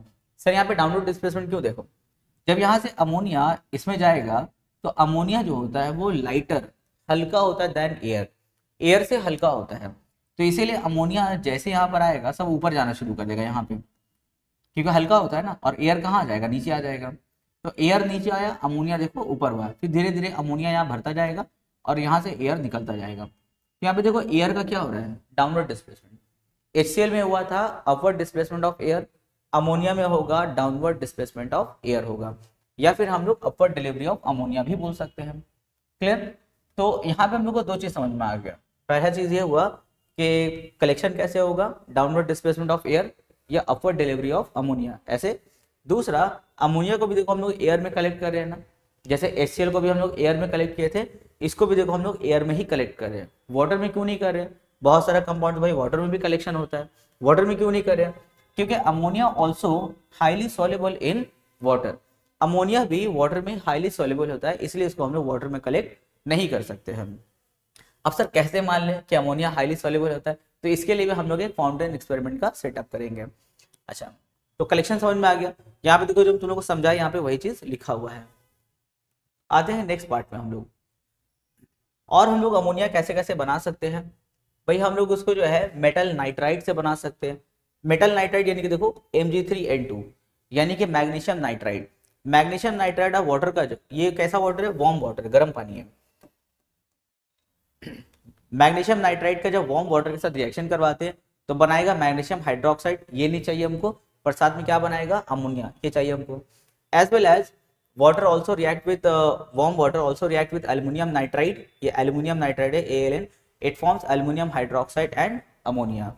इसको तुम लोग याद रखोगे। अब इसका क्वेश्चन कैसे पूछ सकता है, इसका क्वेश्चन पूछता है जैसे कोई कंपाउंड X है, वार्म वाटर के साथ रिएक्शन किया और रिएक्शन करके मैग्नीशियम हाइड्रोक्साइड और अमोनिया बनाया, तो समझ जाना वो X कंपाउंड कौन है, मैग्नीशियम नाइट्राइड है। या फिर तुमसे ऐसे पूछ सकता है give the balance chemical equation for the preparation of ammonia from the warm water and magnesium nitride, ऐसे भी तुमसे पूछ सकता है। ठीक है, तो क्वेश्चन पूछने के लिए का बहुत तरीका रहेगा यहाँ पे। उसके बाद हम लोग आते हैं हैबर्स प्रोसेस, ये बहुत इंटरेस्टिंग है। इसमें हम लोग इंडस्ट्रियल प्रिपरेशन करते हैं हैबर्स प्रोसेस से। इसमें तो क्वेश्चन देखो सबसे पहले कैसे पूछेगा, जो इस बार के लिए बहुत ज्यादा इंपॉर्टेंट है, ये हैबर्स प्रोसेस जो वर्ड देख रहे हो ना, इसी से क्वेश्चन आएगा। कैसे, दो कॉलम रहेगा, जैसे मैच दी कॉलम रहता है ना, कॉलम A कॉलम B, तो कॉलम A में यहाँ पे जैसे हैबर्स प्रोसेस लिखा रहेगा, हैबर्स प्रोसेस, और यहाँ पे ढेर सारा कंपाउंड का नाम रहेगा, उसमें एक कंपाउंड रहेगा अमोनिया, यहाँ पे साथ में HCl रहेगा, सल्फ्यूरिक एसिड रहेगा, बहुत कुछ रहेगा, लेकिन एक ऑप्शन रहेगा अमोनिया। तो तुम लोग हैबर्स प्रोसेस से जानते हो अमोनिया बनाते हैं, तो इससे इसको मैच करवा देंगे। ये हुआ। दूसरा क्वेश्चन कैसे रहेगा, देखो तुमसे पूछा जाएगा हैबर्स प्रोसेस में कौन कौन सा हम लोग रिएक्टेंट यूज करते हैं। जब हम लोग हैबर्स प्रोसेस यूज करते हैं for the preparation of ammonia, name the reactant, reactant कौन कौन सा यूज होता है। तो भाई अमोनिया बना रहे हैं तो no doubt nitrogen and hydrogen लेते हैं हम लोग, ऐसे वर्ड में लिखना, ठीक है, नाइट्रोजन एंड हाइड्रोजन, ये हम लोग लेते हैं। ऐसे भी क्वेश्चन पूछ सकता है। और कैसे क्वेश्चन पूछेगा, अच्छा इसी में अगर तुमसे बोल देगा कि इसी क्वेश्चन को केमिकल इक्वेशन बताइए, ऐसे एग्जाम में आ सकता है। दो क्वेश्चन रहेगा, पहले पूछेगा नेम द रिएक्टेंट, फिर बोलेगा right the above experiment in chemical equation form, तो उसके लिए तुमको ये केमिकल इक्वेशन दिखा देना है। क्लियर।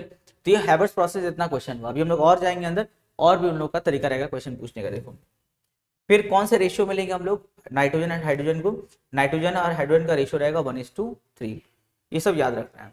अब यहाँ जो सेटअप में, सेटअप से कैसे कैसे क्वेश्चन पूछेगा, देखो पहला बात तो सेटअप बना के दे देगा, नेमिंग सब हटा देगा और तुमको ABCD कर देगा, सबका नाम तुमसे पूछेगा। ठीक है, देखो कैसे कैसे क्वेश्चन रहेगा इसमें। सबसे पहले इसका प्रिपरेशन देखो, यहाँ पे देखो दो ट्यूब है, एक से हम लोग का नाइट्रोजन का सोर्स आएगा और एक हम लोग का हाइड्रोजन का सोर्स है। नाइट्रोजन हाइड्रोजन को दोनों मिला करके हम लोग यहाँ पे भेजते हैं। अब देखो इतना ईजी रिएक्शन नहीं है कि एक पाइप से नाइट्रोजन ढुका दिया, दूसरे से हम लोग हाइड्रोजन डाल दिए तो दोनों मिल करके रिएक्शन करके फटाक से अमोनिया बना के दे देगा, ऐसा नहीं होता है। नाइट्रोजन और हाइड्रोजन एकदम केमिकल रिएक्शन करने ही नहीं मांगता उन लोग को जबरदस्ती हम लोग केमिकल रिएक्शन करवाएंगे। कैसे, देखो सबसे पहले इसको हम लोग पास करवाएंगे एक कंप्रेसर से, यानी कि एक नाइट्रोजन है और यहाँ पे हाइड्रोजन है, दोनों को जब आमना सामने लाते हैं तो रिएक्शन नहीं करता है, तो दोनों को हम लोग ना प्रेस करेंगे, कंप्रेसर में डाल के चाप देंगे। जब चापेंगे तो दोनों का बॉन्ड टूट के वो लोग सड़ जाएगा यहाँ पे, लेकिन अभी भी रिएक्शन करेगा नहीं, बॉन्ड टूट के सटेगा, लोग रिएक्शन नहीं करेगा अभी। तो हम लोग क्या करते हैं, एक कंप्रेसर लाएंगे, कंप्रेसर में दोनों को चाप देते ला करके, और प्रेशर कितना देंगे, करीब करीब 200 एटीएम। एटीएम मतलब एटीएम मशीन नहीं, एटमॉस्फेरिक प्रेशर, ठीक है। 200 एटमॉस्फेरिक प्रेशर हम लोग यहाँ पे मेंटेन करेंगे। प्रेशर में देने के बाद जो बॉन्ड टूट के जो सटा हुआ कंपाउंड रहेगा वो नीचे उतरेगा। अभी भी रिएक्शन नहीं किया, सटा है, नीचे उतरेगा।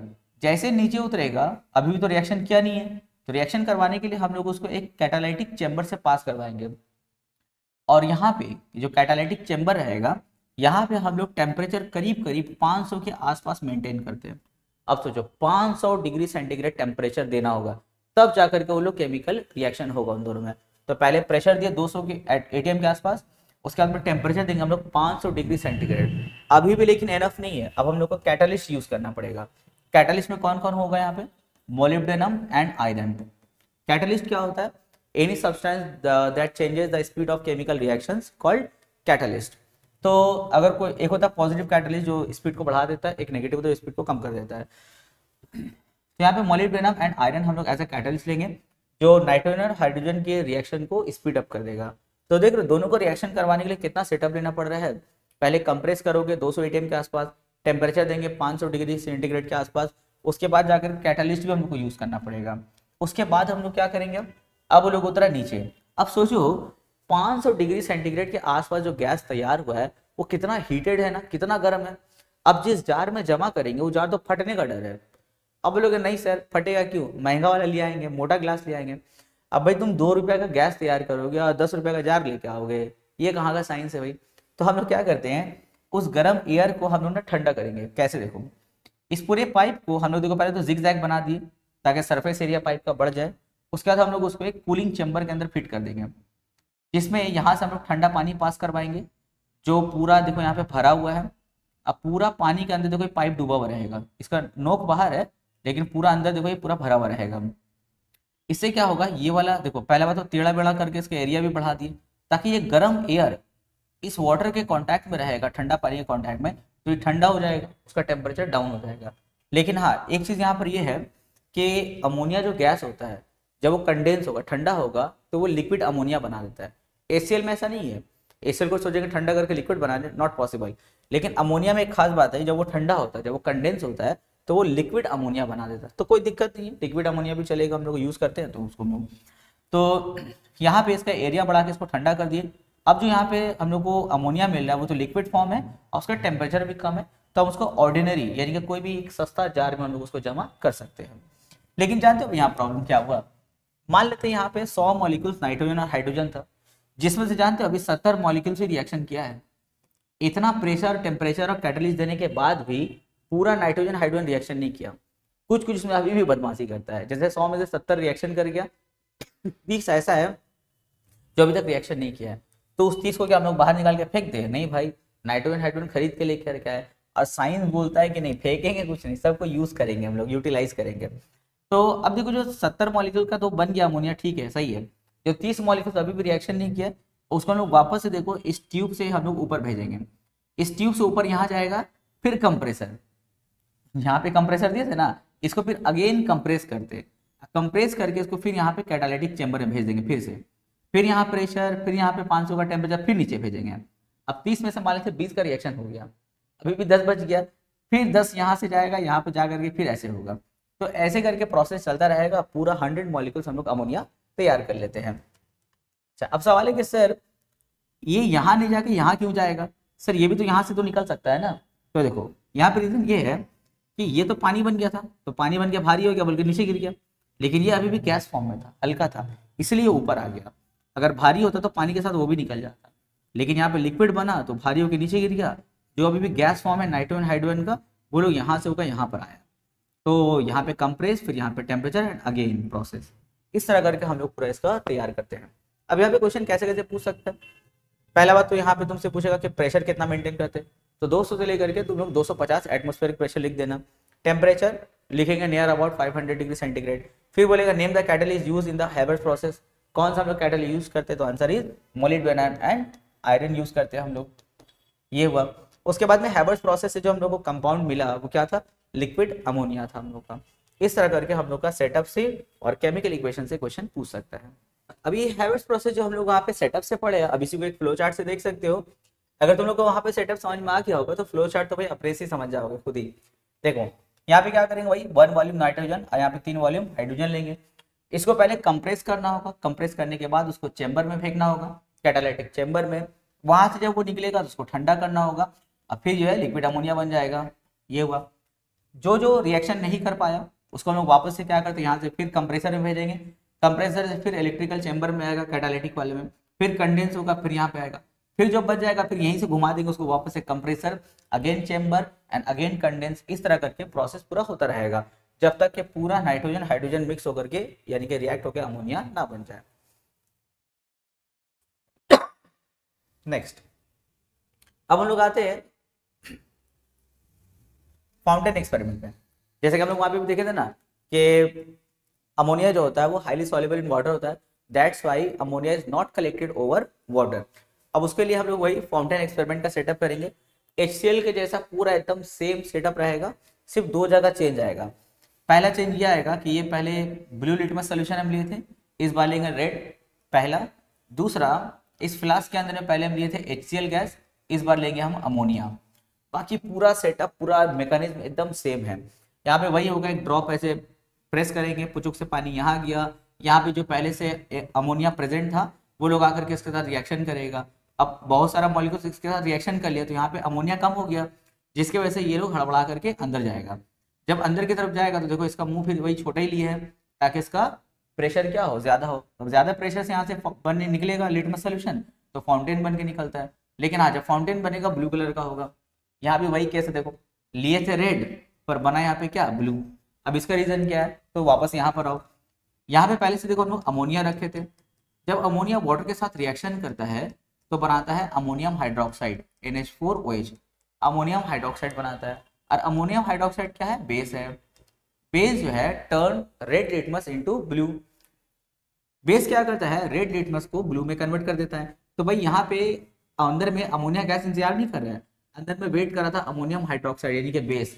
और जैसे ये लिटमस सोल्यूशन रेड वाला गया उस बेस के साथ मिल करके ब्लू कलर का फाउंटेन बना दिया। तो यहाँ पे तुम मुझसे वही फिर क्वेश्चन पूछ सकता है कि हम लोग फाउंटेन एक्सपेरिमेंट करे हैं अमोनिया का, तो बताओ यहाँ क्या बनेगा, यहाँ क्या है, वो क्या है, फाउंटेन का कलर कैसा है, क्यों है, ये सब पूछेगा तुमसे।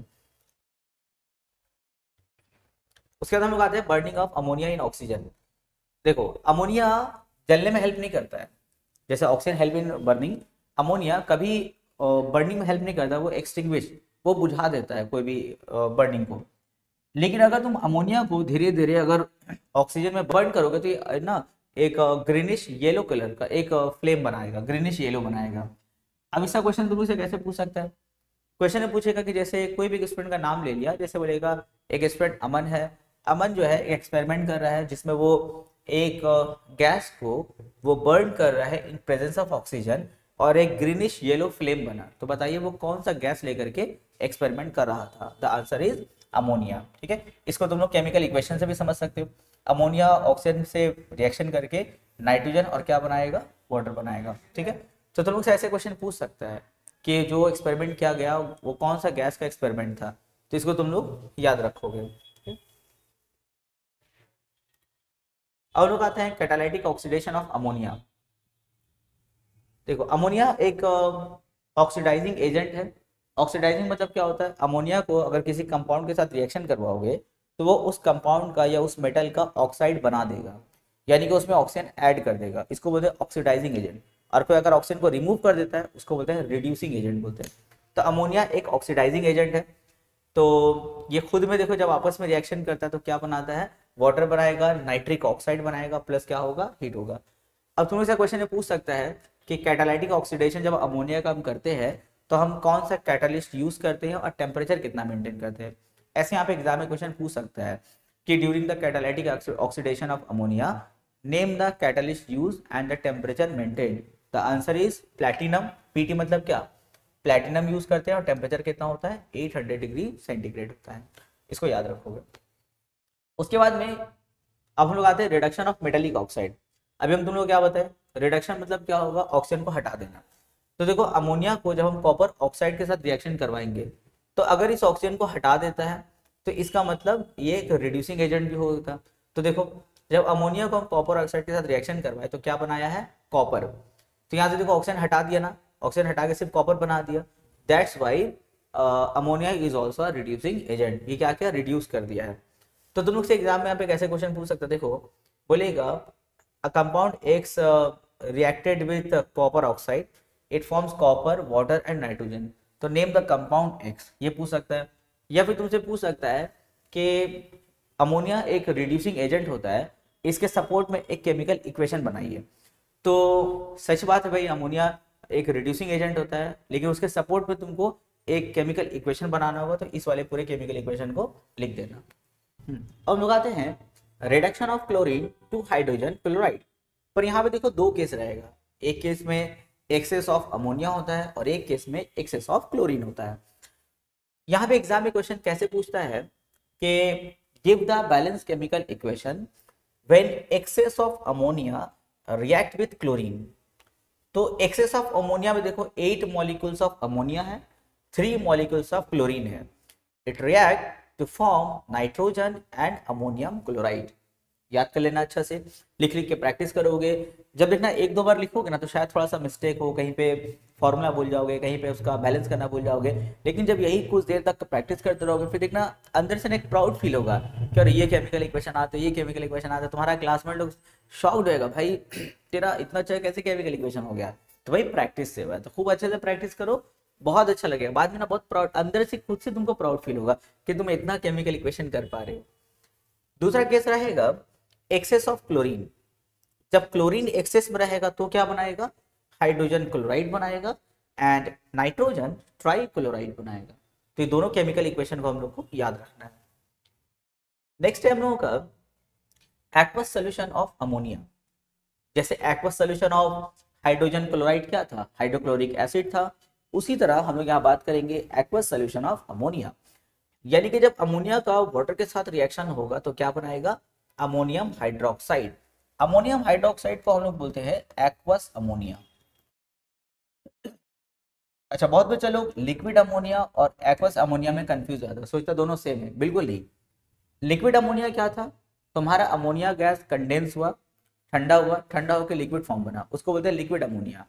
और एक्वस अमोनिया मतलब क्या होगा, जब तुम अमोनिया को वाटर के साथ रिएक्शन करवाओगे तब बनेगा तुम्हारा एक्वस अमोनिया यानी कि अमोनियम हाइड्रोक्साइड।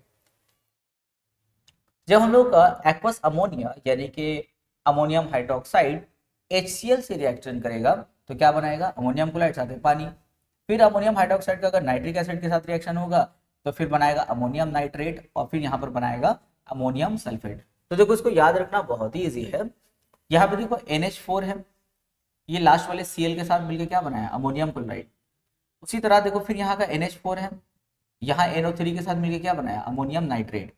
फिर यहाँ का देखो NH4 है, यहाँ का SO4 के साथ मिलकर क्या बनाया, अमोनियम सल्फेट, और सभी केस में क्या बनेगा, पानी बनेगा।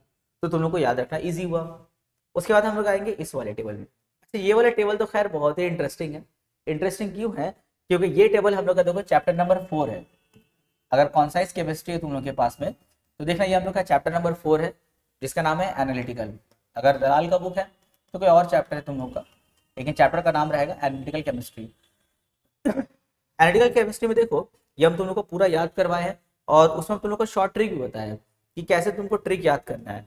तो इसलिए तुम लोग चैप्टर 4 देख लोगे तो चैप्टर 4 में भी हो जाएगा और यहाँ पर भी इसका काम हम लोग का हो जाएगा। ठीक है, तो दोनों चैप्टर में ये टेबल हम लोग काम आएगा, तो वहाँ का ट्रिक देके यहाँ पे अप्लाई कर देना। अब लोग आते हैं यूजेज ऑफ अमोनिया। भाई अमोनिया का यूज कहाँ कहाँ है। सबसे पहले हम लोग बात करेंगे लिक्विड अमोनिया। देखो as a refrigerant in ice plant. जैसे अगर हम उतना आइस प्लांट में अगर जाके अगर हम फ्रिज और AC का बात करें तो वहाँ पे देखो हम लोग वहाँ पे लिक्विड अमोनिया यूज करते हैं। लिक्विड अमोनिया क्यों यूज होता है, देखो इसको ऐसे समझो। मान लेते हैं मेरा एक फ्रिज है, फ्रिज के अंदर में ठंडा आता कहाँ से उसको समझो। मान लेते हैं हम एक बॉक्स बनाए, बॉक्स के अंदर में एक हम नाइट्रोजन लिक्विड नाइट्रोजन या फिर ऐसे उसका हम एक बॉटल ले लेंगे और उसको हम ओपन कर देंगे। तो लिक्विड नाइट्रोजन क्या होता है, वो वेपर बन के भागता है। जैसे लिक्विड नाइट्रोजन अगर हम ऐसे खोल के यहाँ पे रख देंगे ना, भर दिया लिक्विड अमोनिया अगर हम भर देंगे तो लिक्विड अमोनिया जो है ना ऐसे भागता है, वेपर बन के भागेगा। लेकिन भागने के लिए उसको आसपास का ढेर सारा टेम्परेचर चाहिए होता है, आसपास का पूरा टेम्परेचर टान लेगा तब वो वेपर बन के भागता है। अब सोचो हम एक बॉक्स के अंदर में अमोनिया रख दिए खोल करके, तो ये भागने के लिए आसपास का टेम्परेचर को टानेगा। जैसे आसपास का टेम्परेचर को टानेगा तो सराउंडिंग का टेम्परेचर क्या होगा, डाउन हो जाएगा। अब जैसे सराउंडिंग का टेम्परेचर डाउन होगा तो यहाँ पे क्या लगेगा, ठंडा लगेगा। अगर तुम्हारे रूम में बहुत ज़्यादा गर्मी है, तुम एक काम करो, एक बाल्टी अमोनिया लेके आओ, लिक्विड अमोनिया, ला के बाल्टी को रूम के किसी कोना में रख दो, देखना थोड़ी ही देर में रूम पूरा ठंडा हो जाएगा तुम्हारा। क्यों? क्योंकि अमोनिया जो है आसपास के सराउंडिंग के टेम्परेचर को टाल लेता है, एनर्जी को टाल लेगा, वेपर बन के भागेगा। जब आसपास का टेम्परेचर को टाल लेगा तो भाई टेम्परेचर तो डाउन, यानी कि पूरा तुम्हारा रूम ठंडा हो जाएगा। तो एज अ रेफ्रिजरेंट हम लोग यूज करते हैं उसको। दूसरा यूज कहाँ होता है हम लोग का, एनहाइड्रस अमोनिया। एनहाइड्रस मतलब क्या होता है, जिससे पानी का मॉलिक्यूल्स नहीं होगा। एनहाइड्रस अमोनिया कलरलेस होता है अंडर द प्रेशर, और ये एवापोरेट होता है देखो रैपिडली, जिसकी वजह से देखो क्या होता है, एक कूलिंग इफेक्ट आता है, जो हम तुम लोग को ऊपर में बताया अभी। फिर हम बात करेंगे नाइट्रोजनस फर्टिलाइजर। देखो हम लोग को मालूम है कि प्लांट को बहुत सारा मिनरल्स चाहिए होता है, प्लांट्स को, वो पेड़ पौधा जो है, तो उसमें जो सबसे ज़्यादा चाहिए होता है उन लोग को नाइट्रोजन भी चाहिए होता है। तो नाइट्रोजन जो है सॉइल में तो बहुत ज़्यादा नहीं रहता है ना, जितना है हम लोग टान लिया। और अगर नाइट्रोजन चाहिए होता है तो हम लोग क्या करते हैं, फर्टिलाइजर यूज करते हैं। अब फर्टिलाइजर में क्या होता है, अमोनिया होता है, और अमोनिया जो है ब्रेक होकर के नाइट्रोजन अलग, हाइड्रोजन अलग कर देता है। जब नाइट्रोजन अलग होता है तो वो नाइट्रोजन को प्लांट यूज कर लेता है। तो हम लोग फर्टिलाइजर में भी अमोनिया मिला देते हैं ताकि वो सॉइल उसको अब्जॉर्ब कर पाए एज अ मिनरल। फिर अगर हम बात करें एक्सप्लोसिव का, तो अमोनियम नाइट्रेट को अगर तुम हिट करोगे तो वहाँ पे वो ब्रेक होगा और साथ में एक एक्सप्लोजन होता है, जिससे से नाइट्रोजन ऑक्साइड और वाटर वेपर अलग हो जाता है। तो इसके साथ हम लोग का अमोनिया वाला पार्ट भी कंप्लीट होता है। तुम लोग अच्छे से हाइड्रोजन क्लोराइड एंड अमोनिया को खूब अच्छे से रिवीजन एंड प्रैक्टिस कर लो। देखो बहुत ही छोटा सिलेबस है इसका, खूब अच्छे से लिख लिख के प्रैक्टिस करो। जो टेक्निक बताए हैं उस टेक्निक के अकॉर्डिंग खूब अच्छे से प्रैक्टिस करना। उसके बाद तुम लोग, अब तुम लोग के सामने जो हम क्वेश्चंस लेकर के आ रहे हैं, उसके बाद तुम लोग क्वेश्चन को सॉल्व करोगे बिना प्रैक्टिस बिना रिवीजन किए। डायरेक्ट क्वेश्चन मत करना, अगर डायरेक्ट क्वेश्चन करने आओगे तो उतना मजा नहीं आएगा। तो उससे अच्छा पूरा चैप्टर समझ लो, फिर से बार बार उसको वीडियो को चला के बार बार से देख लो। जहां नहीं समझ में आया उस वीडियो को 2 बार 3 बार और देखो, लिख के प्रैक्टिस करो, खूब ज्यादा टाइम दो यहाँ पे। उसके बाद जब तुम क्वेश्चन बनाने जाओगे तो उसमें तुमको टाइम नहीं देना होगा, खुद से कर पाओगे। अगर ये सब पूरा स्किप करके आगे निकल जाओगे, डायरेक्ट क्वेश्चन बनाने जाओगे तो पूरा चौपट हो जाएगा। तो चलो हम लोग कुछ क्वेश्चन डिस्कस कर लेते हैं based on hydrogen chloride and ammonia. ये क्वेश्चन तुम लोग के लिए बहुत ज़्यादा इंपॉर्टेंट है क्योंकि ये सिलेबस के अकॉर्डिंग है एंड 2025 के एग्जामिनेशन के लिए, आईसीएसई के लिए बहुत ज़्यादा इंपॉर्टेंट है वाला। लेकिन हाँ, सबसे पहले तुम लोग हाइड्रोजन क्लोराइड एंड अमोनिया को अच्छे से रिविजन कर लोगे, उसके बाद क्वेश्चन में आओगे। अगर डायरेक्ट आओगे तो थोड़ा हो सकता है कंफ्यूजिंग लगेगा, ठीक है। तो पढ़ के आएंगे तो बहुत मज़ा भी आएगा, एक कॉन्फिडेंस भी आएगा कि हाँ भाई अब हम लोग कुछ कर सकते हैं, एग्जाम में भी अगर क्वेश्चन आया तो कर पाएंगे। देखो हम यहाँ पे जितना भी क्वेश्चन हम कवर कर रहे हैं, ये तुम लोगों का समझ लो हर एक टॉपिक इसमें कवर हो जाएगा। यानी कि अगर तुम ये पूरा क्वेश्चन कर लेते हो तो तुमको एक्स्ट्रा कोई क्वेश्चन करने का ज़रूरत नहीं है। लेकिन हर क्वेश्चन को समझ के करोगे, क्योंकि जो क्वेश्चन हम यहाँ पे डिस्कस करेंगे हो सकता है उसी क्वेश्चन को थोड़ा पैटर्न चेंज करके पूछा जाए, यानी कि उस क्वेश्चन का एंगल चेंज करेगा, पर क्वेश्चन यही सब रहेगा। तो खूब अच्छे से रिविजन करना। चलो पहला क्वेश्चन देखो, बोला है which chemical does not react with HCl to form a colourless odourless gas which burn with pop sound. यहाँ देखो कितना चीज बताया है। तुम लोग को ये ऑप्शन देख करके याद आ रहा होगा, जब हम लोग HCl पढ़ रहे थे तो उसका एक टेबल था ना, जहाँ पे HCl था वो कैल्शियम, मैग्नीशियम, कॉपर, जिंक इससे रिएक्ट कर रहा था ना। लेकिन यहाँ पे देखो जो 4 ऑप्शन है, 4 में से एक ऐसा ऑप्शन है जहाँ पे HCl उससे रिएक्ट नहीं कर रहा था। तो देखो कैल्शियम से रिएक्ट हो रहा था, मैग्नीशियम से, जिंक से, पर कॉपर से देखो रिएक्ट नहीं हो रहा था। फिर इसके अलावा देखो एक और चीज़ बोला है जब HCl इससे रिएक्ट करेगा तो फॉर्म करेगा colourless odourless gas which burn with pop sound. ये बताओ तो किस गैस के बारे में बात कर रहा है? ये बात कर रहा है हाइड्रोजन के बारे में। यानी कि जब HCl बोल रहा है जब रिएक्ट करेगा तो किसके साथ नहीं करेगा रिएक्ट? देखो बोले ना विच chemical does not react with HCl, इनमें से कौन रिएक्ट नहीं करेगा और हाइड्रोजन भी नहीं बनाएगा? तो ऑप्शन क्या हो गया? कॉपर। अगर हम लोग से बोलता कि बताइए हाइड्रोजन क्लोराइड किसके साथ रिएक्ट करेगा एंड हाइड्रोजन बनाएगा, तो हम लोग ये तीनों ऑप्शन सही होता। तो यहाँ पे क्वेश्चन में बोला किससे रिएक्ट नहीं करेगा, तो याद करो वो जो टेबल था उस टेबल में जहाँ पे हम लोग पढ़े उसमें देखना कॉपर नहीं था, यानी कि हाइड्रोजन क्लोराइड कॉपर से रिएक्ट करके हाइड्रोजन नहीं बनाता है। Question number 2, Prateek added warm water to magnesium nitride, ठीक है, and a colourless gas evolve. अब देखो मैग्नीशियम नाइट्राइड के साथ वार्म वाटर का रिएक्शन हुआ और एक कलरलेस गैस इवॉल्व होता है विच व्हेन टेस्टेड विद फेनोल्फथेलिन। उस गैस को जब हम लोग फेनोल्फथेलिन से टेस्ट करते हैं तो फेनोल्फथेलिन का कलर कैसा हो जाता है? पिंक हो जाता है। तो हम लोग को बताना है कि वो कौन सा गैस इवॉल्व हुआ था। तो ऐसे तो तुम लोग अगर याद रहेगा एग्जाम में तो डायरेक्ट टिक कर दोगे, लेकिन हम तुम लोग को पूरा केमिकल इक्वेशंस बना करके हम समझा दे रहे हैं। एग्जाम में पूरा केमिकल इक्वेशन बनाने की जरूरत नहीं है। अगर तुम लोग को समझ में आ गया हाँ सर अमोनिया के बारे में बात हो रहा है तो डायरेक्ट अमोनिया में टिक कर देना। यहाँ पर बोला है मैग्नीशियम नाइट्राइड का रिएक्शन किसके साथ हो रहा है, वार्म वाटर के साथ। तो Mg3N2 याद होगा हम तुम लोग ये पढ़ाए हैं अमोनिया में, किसके साथ रिएक्शन करेगा, 6 मॉलिक्यूल्स पानी के साथ रिएक्शन करेगा। तो बनाता है 3 मॉलिक्यूल्स ऑफ मैग्नीशियम हाइड्रोक्साइड यहाँ पे, और यहाँ पे साथ में बनाएगा 2 मॉलिक्यूल्स ऑफ अमोनिया। देख लो पूरा बैलेंस करके हम साथ में लिखे, क्योंकि हम इतना बार प्रैक्टिस कर लिए कि हमको याद हो गया। तो तुम लोग को भी वैसे प्रैक्टिस करना होगा कि एकदम पूरा याद हो जाए, क्योंकि केमिकल इक्वेशंस में फिलहाल अभी तुम लोग को अच्छे से याद करना है, समझने का थोड़ा कम है पर याद करने के लिए तुम लोग का अभी फिलहाल ज्यादा होता है क्लास 9-10 में। तो यहाँ पे देखो बोला था ना कि मैग्नीशियम नाइट्राइड जब वार्म वाटर के साथ रिएक्शन करेगा तो एक गैस बनाया, तो हम देख रहे हैं कि गैस का नाम क्या है, अमोनिया है। फिर तुमको कंफर्म करने के लिए तुमको हिंट्स दे रहा है कि जब उस गैस को फेनोल्फथालीन से हम लोग टेस्ट करते हैं तो फेनोल्फथालीन कैसा हो जाता है, पिंक हो जाता है। हम लोग को पता है कि जब फेनोल्फथालीन को बेस में जब हम लोग टेस्ट करते हैं तो उसका कलर कैसा हो जाता है, पिंक, और जब फेनोल्फथालीन को एसिड में चेक करते हैं तो वो कलरलेस रहता है। तो देखो अमोनिया एक्चुअल में एक बेस की तरह बिहेव करता है ना, क्योंकि इसका अगर वाटर के साथ रिएक्शन करवाएंगे तो वैसे भी अमोनियम हाइड्रोक्साइड बना देता है, यानी कि बेस। तो अमोनिया भी हम लोग क्या है, बेस है। तो अमोनिया चूंकि बेस है इसीलिए फेनोल्फथालीन के सामने जाके क्या बन जाता है, पिंक हो जाता है। तो यहाँ पे हम लोग से बोला था मैग्नीशियम नाइट्राइड को जब वार्म वाटर के साथ रिएक्शन करेंगे तो एक कलरलेस गैस बनाएगा, पर जब उसको फेनोल्फथालीन से टेस्ट करेंगे तो वो पिंक हो जाएगा। यानी कि यहाँ पे 2 हिंट्स दिया हुआ था। पहला हिंट्स में ये था कि भाई अमोनिया बनेगा, तो उनको कंफर्म करने के लिए वो बता रहा है कि जब उसको फेनोल्फथालीन से टेस्ट कीजिएगा तो वो पिंक हो जाएगा, यानी कि ले देकर के आंसर क्या हुआ, अमोनिया, यानी कि option B is correct. Question number 3। Question number 3 देखो हम लोग का असर्शन एंड रीजन बेस्ड है। देखो असर्शन मतलब क्या होता है, असर्शन के माने होता है कोई भी एक स्टेटमेंट, और रीजन एक ऐसा स्टेटमेंट होता है जो इस असर्शन को सपोर्ट करता है। जैसे अगर हम बोलेंगे कि कोई एक स्टूडेंट है, जैसे मिस्टर ए अपना स्कूल टॉप किया, ये हुआ असर्शन। अच्छा, हम लोग का असर्शन ट्रू भी हो सकता है, फॉल्स भी हो सकता है। जैसे हम बोले कि मिस्टर ए ने स्कूल टॉप किया, तो सच में किया भी होगा या फिर हम झूठ बोल रहे हैं। तो ये हुआ मेरा एक असर्शन हुआ कि मिस्टर ए ने स्कूल टॉप किया।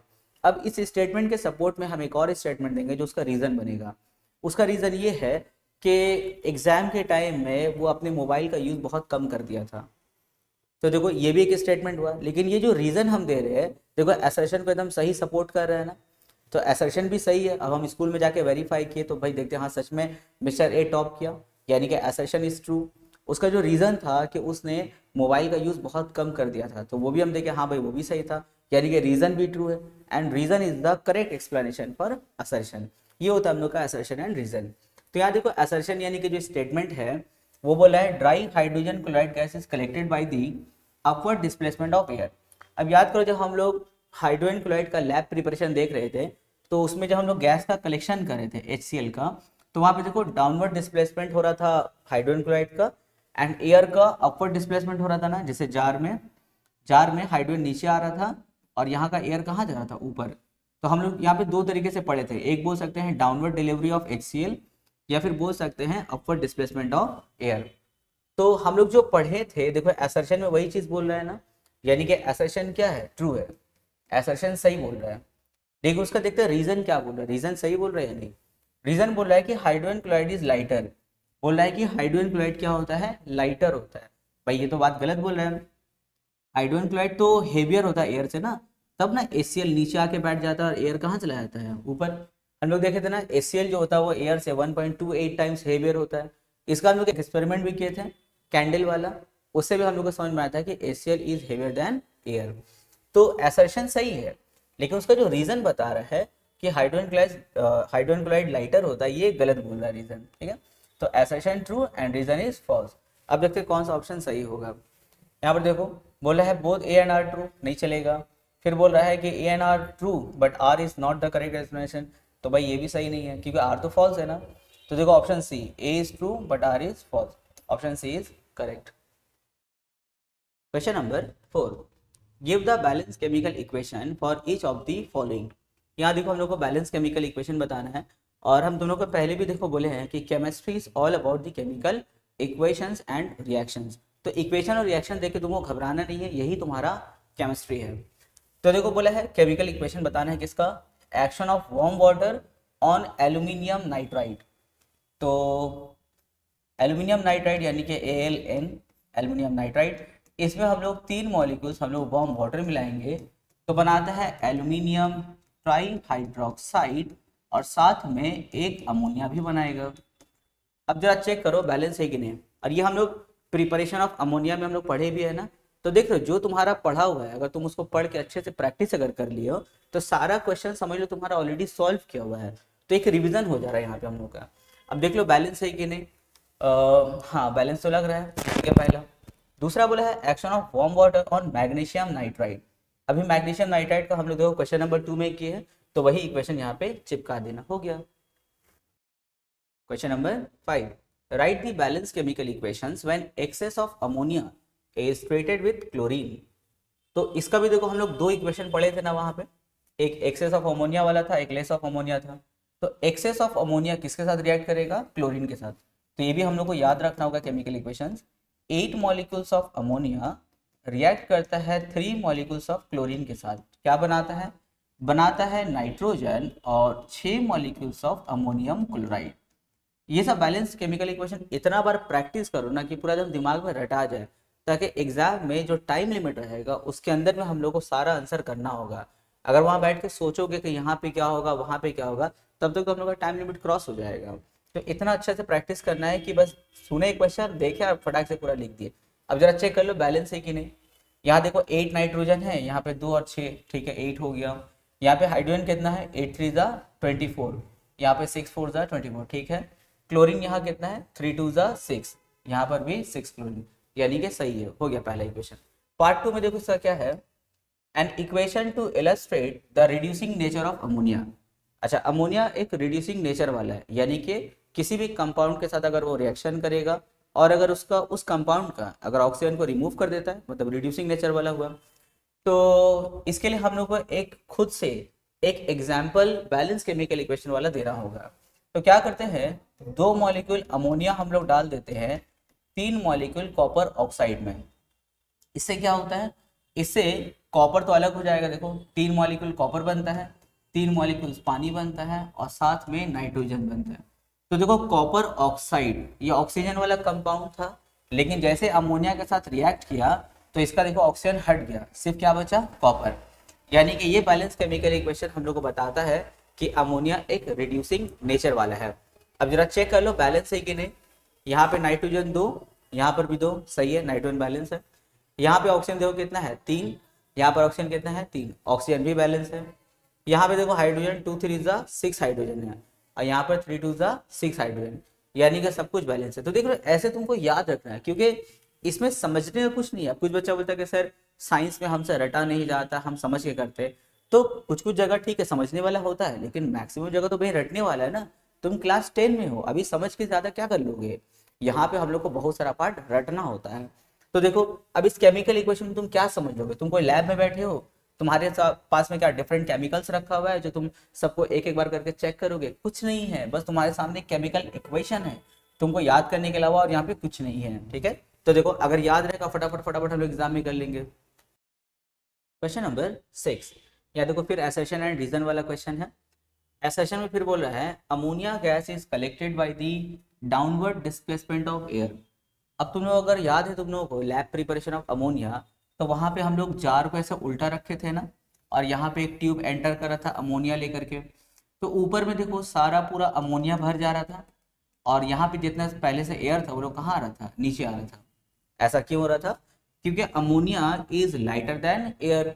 अमोनिया एयर से हल्का होता है, इसलिए पूरा अमोनिया ऊपर जम गया और एयर का हुआ डाउनवर्ड डिस्प्लेसमेंट। तो यहाँ पे असर्शन में देखो वही बोला है कि ammonia collected by the downward displacement of air, यानी कि असर्शन एकदम सही है, ट्रू करेक्ट है।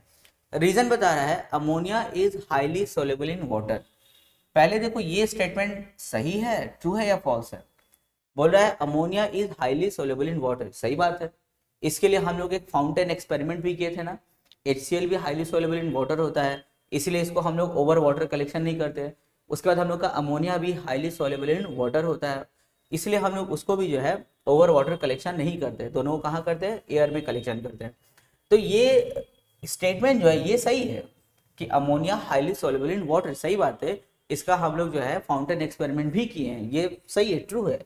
लेकिन क्या ये जो रीजन है करेक्ट एक्सप्लेनेशन है असर्शन के लिए? नहीं सर, दोनों सही है, ट्रू है, असर्शन भी सही है, रीजन भी सही है, लेकिन रीजन जो है वो करेक्ट एक्सप्लेनेशन नहीं है। तो देखो कौन सा ऑप्शन होगा, option number B is correct. Question number 7, write the temperature and catalyst required during the catalytic oxidation of ammonia. देखो जब हम लोग चैप्टर पढ़ रहे थे इसको हम लोग पढ़े हैं ना, यहाँ पे हम लोग को अमोनिया का कैटालाइटिक ऑक्सीडेशन करवाना है। कैटालाइटिक यानी कि तुमको कैटालिस्ट यूज करना है, एंड ऑक्सीडेशन यानी कि ऑक्सीजन ऐड करना है। तो पहला जो क्वेश्चन है उसमें सिर्फ टेम्परेचर और कैटलिस्ट का नाम पूछा है। तो अगर हम ए नंबर का आंसर करेंगे तो देखो टेम्परेचर कितना हम लोग लेते हैं, टेम्परेचर लेते हैं हम लोग 800 डिग्री सेंटीग्रेड, और कैटलिस्ट कौन सा यूज करते हैं हम लोग, कैटलिस्ट यूज हम लोग करते हैं प्लैटिनम। कौन सा, प्लैटिनम यानी कि पीटी यूज करते हैं। ये वो हम लोग का पहला पार्ट। सेकंड पार्ट में बोला है right the balance chemical equation for the above reaction. अच्छा, ऊपर वाले जो रिएक्शन उसको हम लोग करके भी दिखाना होगा, ठीक है, बहुत ईजी है। उसके लिए हम लोग 4 मॉलिक्यूल्स अमोनिया लेते हैं, रिएक्ट करता है 5 मॉलिक्यूल ऑक्सीजन के साथ में, कैटलिस्ट होता है प्लैटिनम, टेम्परेचर होता है 800 डिग्री सेंटीग्रेड, बनाता है 6 मॉलिक्यूल्स ऑफ वाटर, साथ में बनाता है 4 मॉलिक्यूल्स ऑफ नाइट्रिक ऑक्साइड, और प्लस साथ में हीट निकलता है।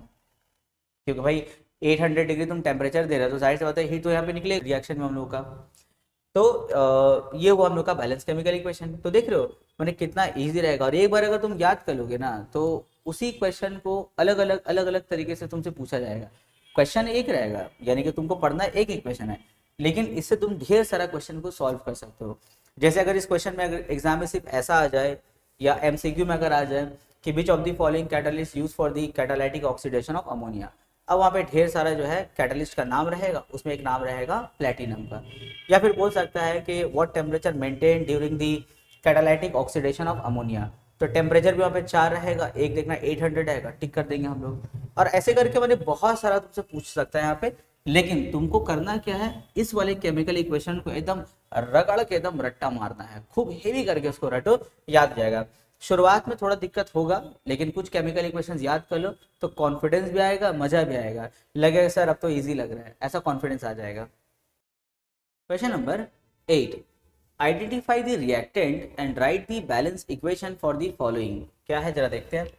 Calcium hydroxide react with compound Q. अच्छा, इससे हमको सॉल्ट मिल रहा है, calcium chloride, water and ammonia मिल रहा है। इस क्वेश्चन को पढ़ करके पहले तुम दिमाग में सोचो कि इससे रिलेटेड हम लोग क्या पढ़े, क्या है हम लोग, ये एक्चुअल में क्या है। ये तो हमको लग रहा है लैब प्रिपरेशन ऑफ अमोनिया पढ़े ना, देखो ये हम लोग का लैब प्रिपरेशन ऑफ अमोनिया है। अगर तुम लोग को याद आ गया होगा तो यहाँ पे तुम लोग क्या मिसिंग है समझ सकते हो। यहाँ पर क्या बोला है, calcium hydroxide react with compound Q. तो बताओ जरा कैल्शियम हाइड्रोक्साइड किसके साथ रिएक्शन कर रहा था लैब प्रिपरेशन ऑफ अमोनिया में?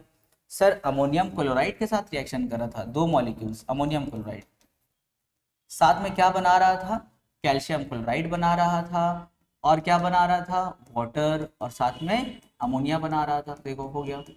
अब इसको जरा बैलेंस कर लो। बैलेंस करने के लिए देखो यहाँ पे n के सामने 2 लगा हुआ है तो यहाँ पे 2NH3 करना होगा।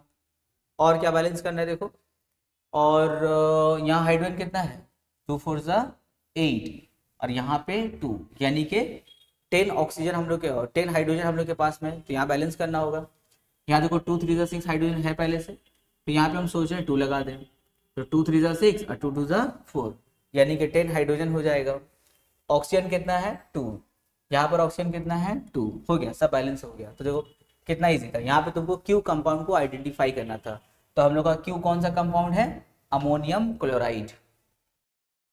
Question number 9, give the balance chemical equation for the following, lab preparation of hydrogen chloride. तो खैर ये तो बहुत ही ईजी रहेगा भाई। हाइड्रोजन क्लोराइड का लैब प्रिपरेशन के लिए क्या क्या लेते हैं, सबसे पहले हम लोग एक काम करेंगे, सोडियम क्लोराइड लेंगे और यहाँ पे लगा देंगे सल्फ्यूरिक एसिड H2SO4, और टेम्परेचर कितना मेंटेन करते हैं, लेस दैन 200 डिग्री सेंटीग्रेड। जब सोडियम क्लोराइड सल्फ्यूरिक एसिड के साथ रिएक्शन करता है तो बनाता है सोडियम हाइड्रोजन सल्फेट, जिसको हम लोग सोडियम बाइसल्फेट भी बोलते हैं, और साथ में क्या बनाएगा, HCl। लो HCl तैयार हो गया। लेकिन अगर हम लोग चाहे इस रिएक्शन को और एक स्टेप बढ़ाना, तो देखो ये जो NaHSO4 है वो अगेन रिएक्ट करता है किसके साथ में, NaCl के साथ में, NaCl के साथ में। फिर क्या बनाता है, फिर ये बनाता है Na2SO4 यानी कि सोडियम सल्फेट, और क्या बनाएगा, HCl। लेकिन जब दोबारा रिएक्शन करता है तब तक टेम्परेचर 200 के अबव चला जाता है। तो ये दोनों में से सिर्फ एक भी इक्वेशन लिखोगे तो चलेगा, नीचे वाले नहीं भी लिखेंगे, ठीक है। और में करके एक और हम लोग लिखते हैं लैब प्रिपरेशन का इक्वेशन। जब हम लोग 2 मॉलिक्यूल ऑफ NaCl रिएक्ट करवाते हैं H2SO4 और डायरेक्ट टेम्परेचर मेंटेन कर देते हैं 200 से ऊपर, तो बनाता है एक ही बार में सोडियम सल्फेट बना देगा और साथ में 2 मॉलिक्यूल ऑफ HCl बनाता है। तो तुम लोग तीन में से कोई एक केमिकल इक्वेशन लिख सकते हो। लेकिन देखो हम लोग जनरली प्रिफर करते हैं लेस देन 200 डिग्री सी ना। उसका हम लोग इसमें ढेर सारा रीजन था। पहला रीजन ये था कि अगर आप अबव 200 डिग्री सेंटीग्रेड अगर आप बनाते हैं, उसको प्रिपरेशन करते हैं सेल का, तो बना देगा सोडियम सल्फेट, और ये बहुत हार्ड होता है। जिस हम लोग ग्लास एपरेटस में उसको बनाएंगे उसका इनर वॉल में वो चिपक जाता है और बहुत हार्ड सब्सटेंस होता है वाला, यानी कि उसको हम लोग इजीली रिमूव नहीं कर पाएंगे। ऐसा नहीं कि एसिड या पानी से धो के साफ कर दे, नहीं हो पाएगा, उसको ऐसे रॉड वुड से खकोड़ना पड़ेगा, तब तक तो फिर तुम्हारा ग्लास टूट जाएगा। दूसरा होता है कि अगर 200 से अगर अबव टेम्परेचर हम लोग मेंटेन करते हैं तो ढेर सारा हम लोग को फ्यूल यूज करना पड़ेगा। इसके अलावा अगर 200 से ऊपर टेम्परेचर लेके जाते हैं तो तुम्हारे पास तो भाई ग्लास का एपरेटस है ना, तो ग्लास एपरेटस तो इतना टेम्परेचर फिर लोड नहीं ले पाएगा ना, कुछ घंटा में फिर फट जाएगा। तो ऐसा बहुत सारा रीजन होता है जिसकी वजह से हम लोग अबव 200 डिग्री मेंटेन नहीं करते, हम लोग मेंटेन करते हैं लेस दैन 200 डिग्री सी। यहाँ पे एग्जाम में ऐसे भी क्वेश्चन आ सकता है, हम आगे क्वेश्चन बनाए भी है कि हम लोग क्यों जो HCl का लैब प्रिपरेशन करते हैं टेम्परेचर जो है बिलो 200 क्यों रहता है, अगर अबव 200 कर दे तो क्या क्या प्रॉब्लम हो सकता है, तो वो गिव रीजन में ऐसा क्वेश्चन आ सकता है। तो हम आगे क्वेश्चन उसका बनाए, हो जाएगा रिविजन। ये तो खैर HCl का लैब प्रिपरेशन हुआ। अब अमोनिया का देखो, पिछले क्वेश्चन में अमोनिया का लैब प्रिपरेशन करवाएं, फिर देख लो। कैल्शियम हाइड्रोक्साइड रिएक्ट करेगा 2 मॉलिक्यूल ऑफ क्या, अमोनियम क्लोराइड के साथ में, क्या बनाएगा, कैल्शियम क्लोराइड बनाएगा, साथ में पानी बनाएगा, H2O बनाएगा, और साथ में क्या बना रहा था हम लोग का, साथ में बना रहा था हम लोग का अमोनिया, क्योंकि भाई लैब प्रिपरेशन अमोनिया का हो रहा है ना, तो अमोनिया तैयार हुआ लास्ट में। लेकिन ये बैलेंस नहीं है, बैलेंस करने के लिए देखो फिर यहाँ पे 2 है तो यहाँ पे 2 लगाना होगा, 6 हाइड्रोजन, यहाँ पे 10 हाइड्रोजन, तो यहाँ पे 2 लगाना होगा। बाकी देखो बैलेंस है, CaCl2 कैल्शियम क्लोराइड ना, CaCl2 हो गया।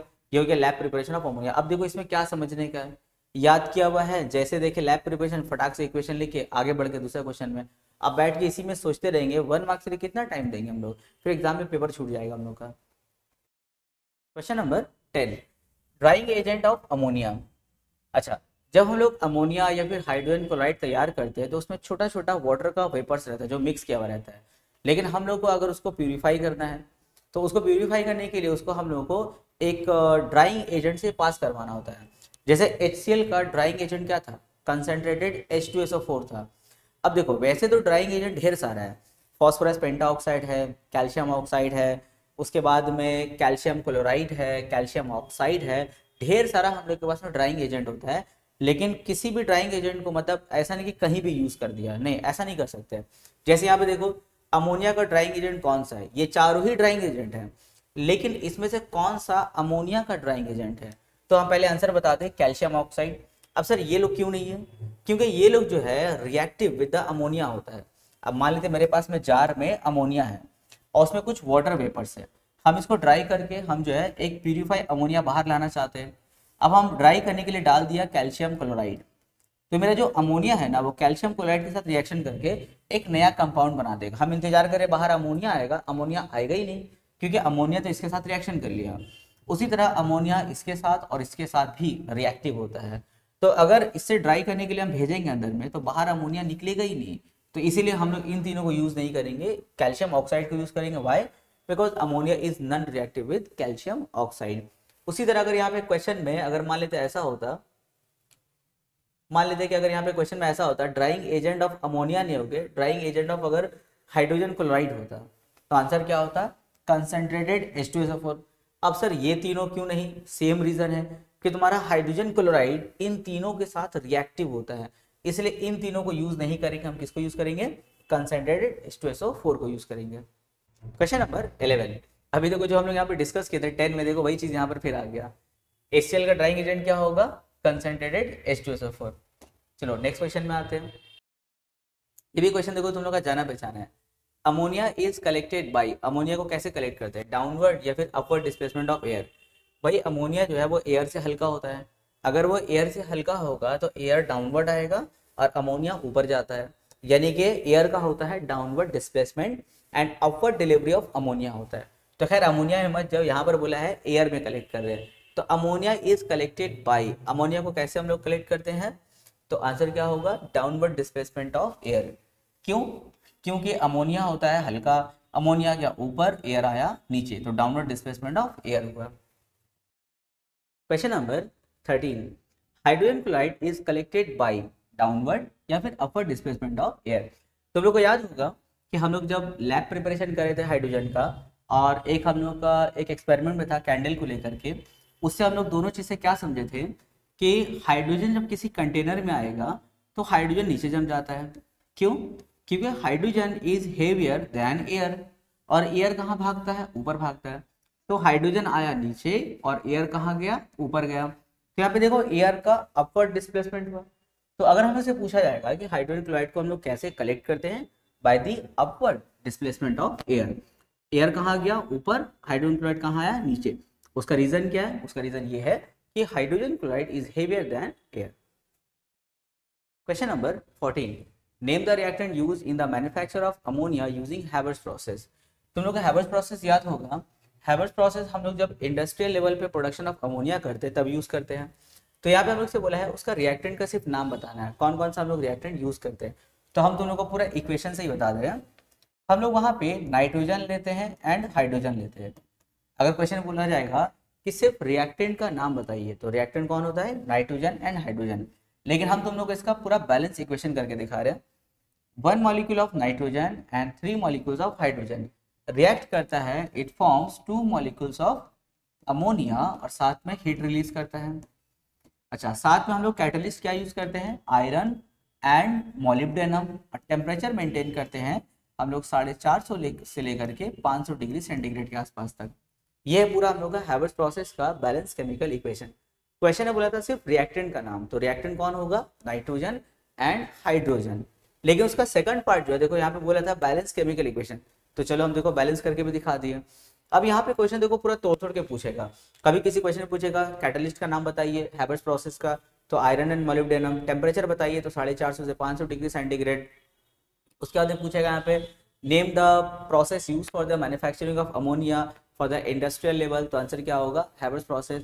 अब इस तरह करके हम लोग बहुत ज्यादा तोड़ तोड़ के क्वेश्चन पूछ सकता है। जैसे देखो नेक्स्ट क्वेश्चन ही देखते हैं। क्वेश्चन नंबर 15 देखो, बोला है name the catalyst use, catalyst का नाम बताइए जो हैबर्स प्रोसेस में यूज हुआ है, तो आंसर क्या होगा? Iron and molybdenum. Question number 16 देखो, क्वेश्चन नंबर 16 में है the salt form in concentrated sulphuric acid react with NaCl above 200 degree C। ये देखो हम लोग का HCl का लैब प्रिपरेशन से क्वेश्चन आ गया ना। ये HCl का हम लोग का लैब प्रिपरेशन याद है, वहां पे हम लोग NaCl का रिएक्शन अभी कुछ क्वेश्चन में देखे थे। NaCl का रिएक्शन जब अबव 200 करते हैं हम लोग, तो उस टाइम में Na2SO4 डायरेक्ट बनाता है सोडियम सल्फेट। देखो ये हो गया अबव 200 में। लेकिन यही क्वेश्चन अगर हम लोग को बोलता है बिलो 200, तो आंसर क्या होता है? NaHSO4 होता है।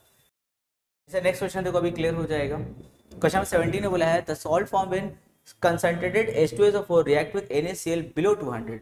जब 200 से बिलो रहेगा तो क्या बनाएगा? NaHSO4। अभी क्वेश्चन था ना लैब प्रिपरेशन ऑफ HCl, तो देखो वहां पे केमिकल इक्वेशन पूरा करके दिखाए थे, तीनों केमिकल इक्वेशन लिखे थे, तो देखो वहां से ये हो गया। तो देखो एक बार अगर एक क्वेश्चन तुम लोग अच्छे से पढ़ लेते हो ना, तो उसके बाद मैक्सिमम क्वेश्चन तुम लोग वहां से कर पाओगे, लेकिन समझ के करना होगा। क्वेश्चन देखो जैसे 18 में बोला है the property exhibited by concentrated sulphuric acid when it is used to prepare hydrogen chloride.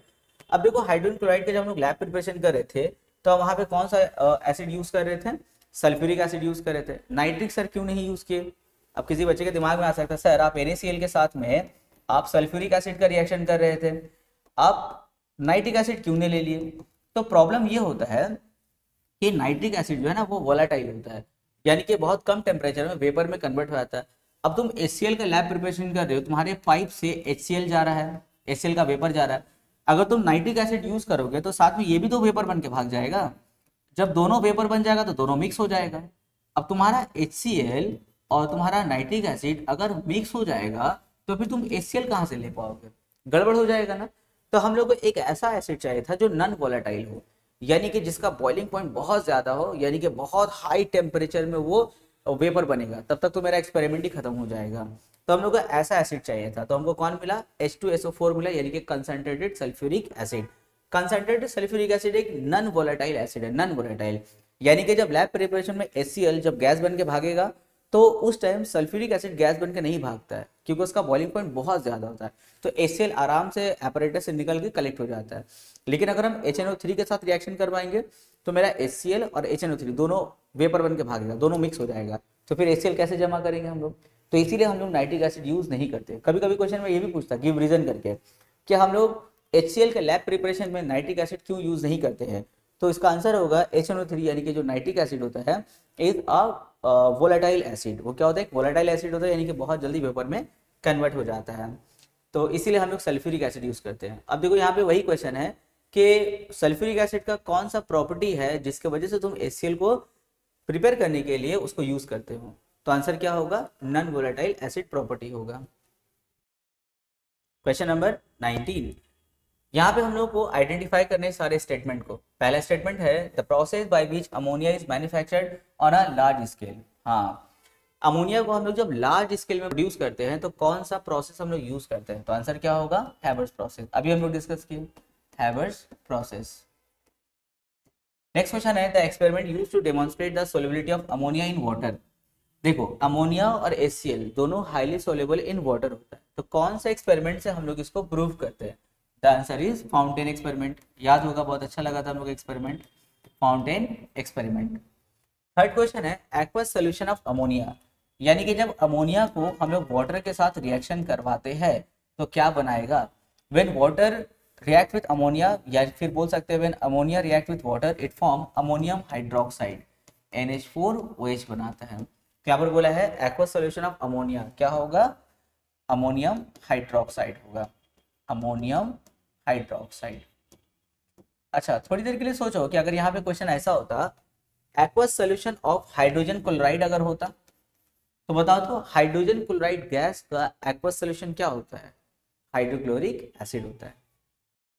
Number 20, hydrogen chloride gas is not collected over water.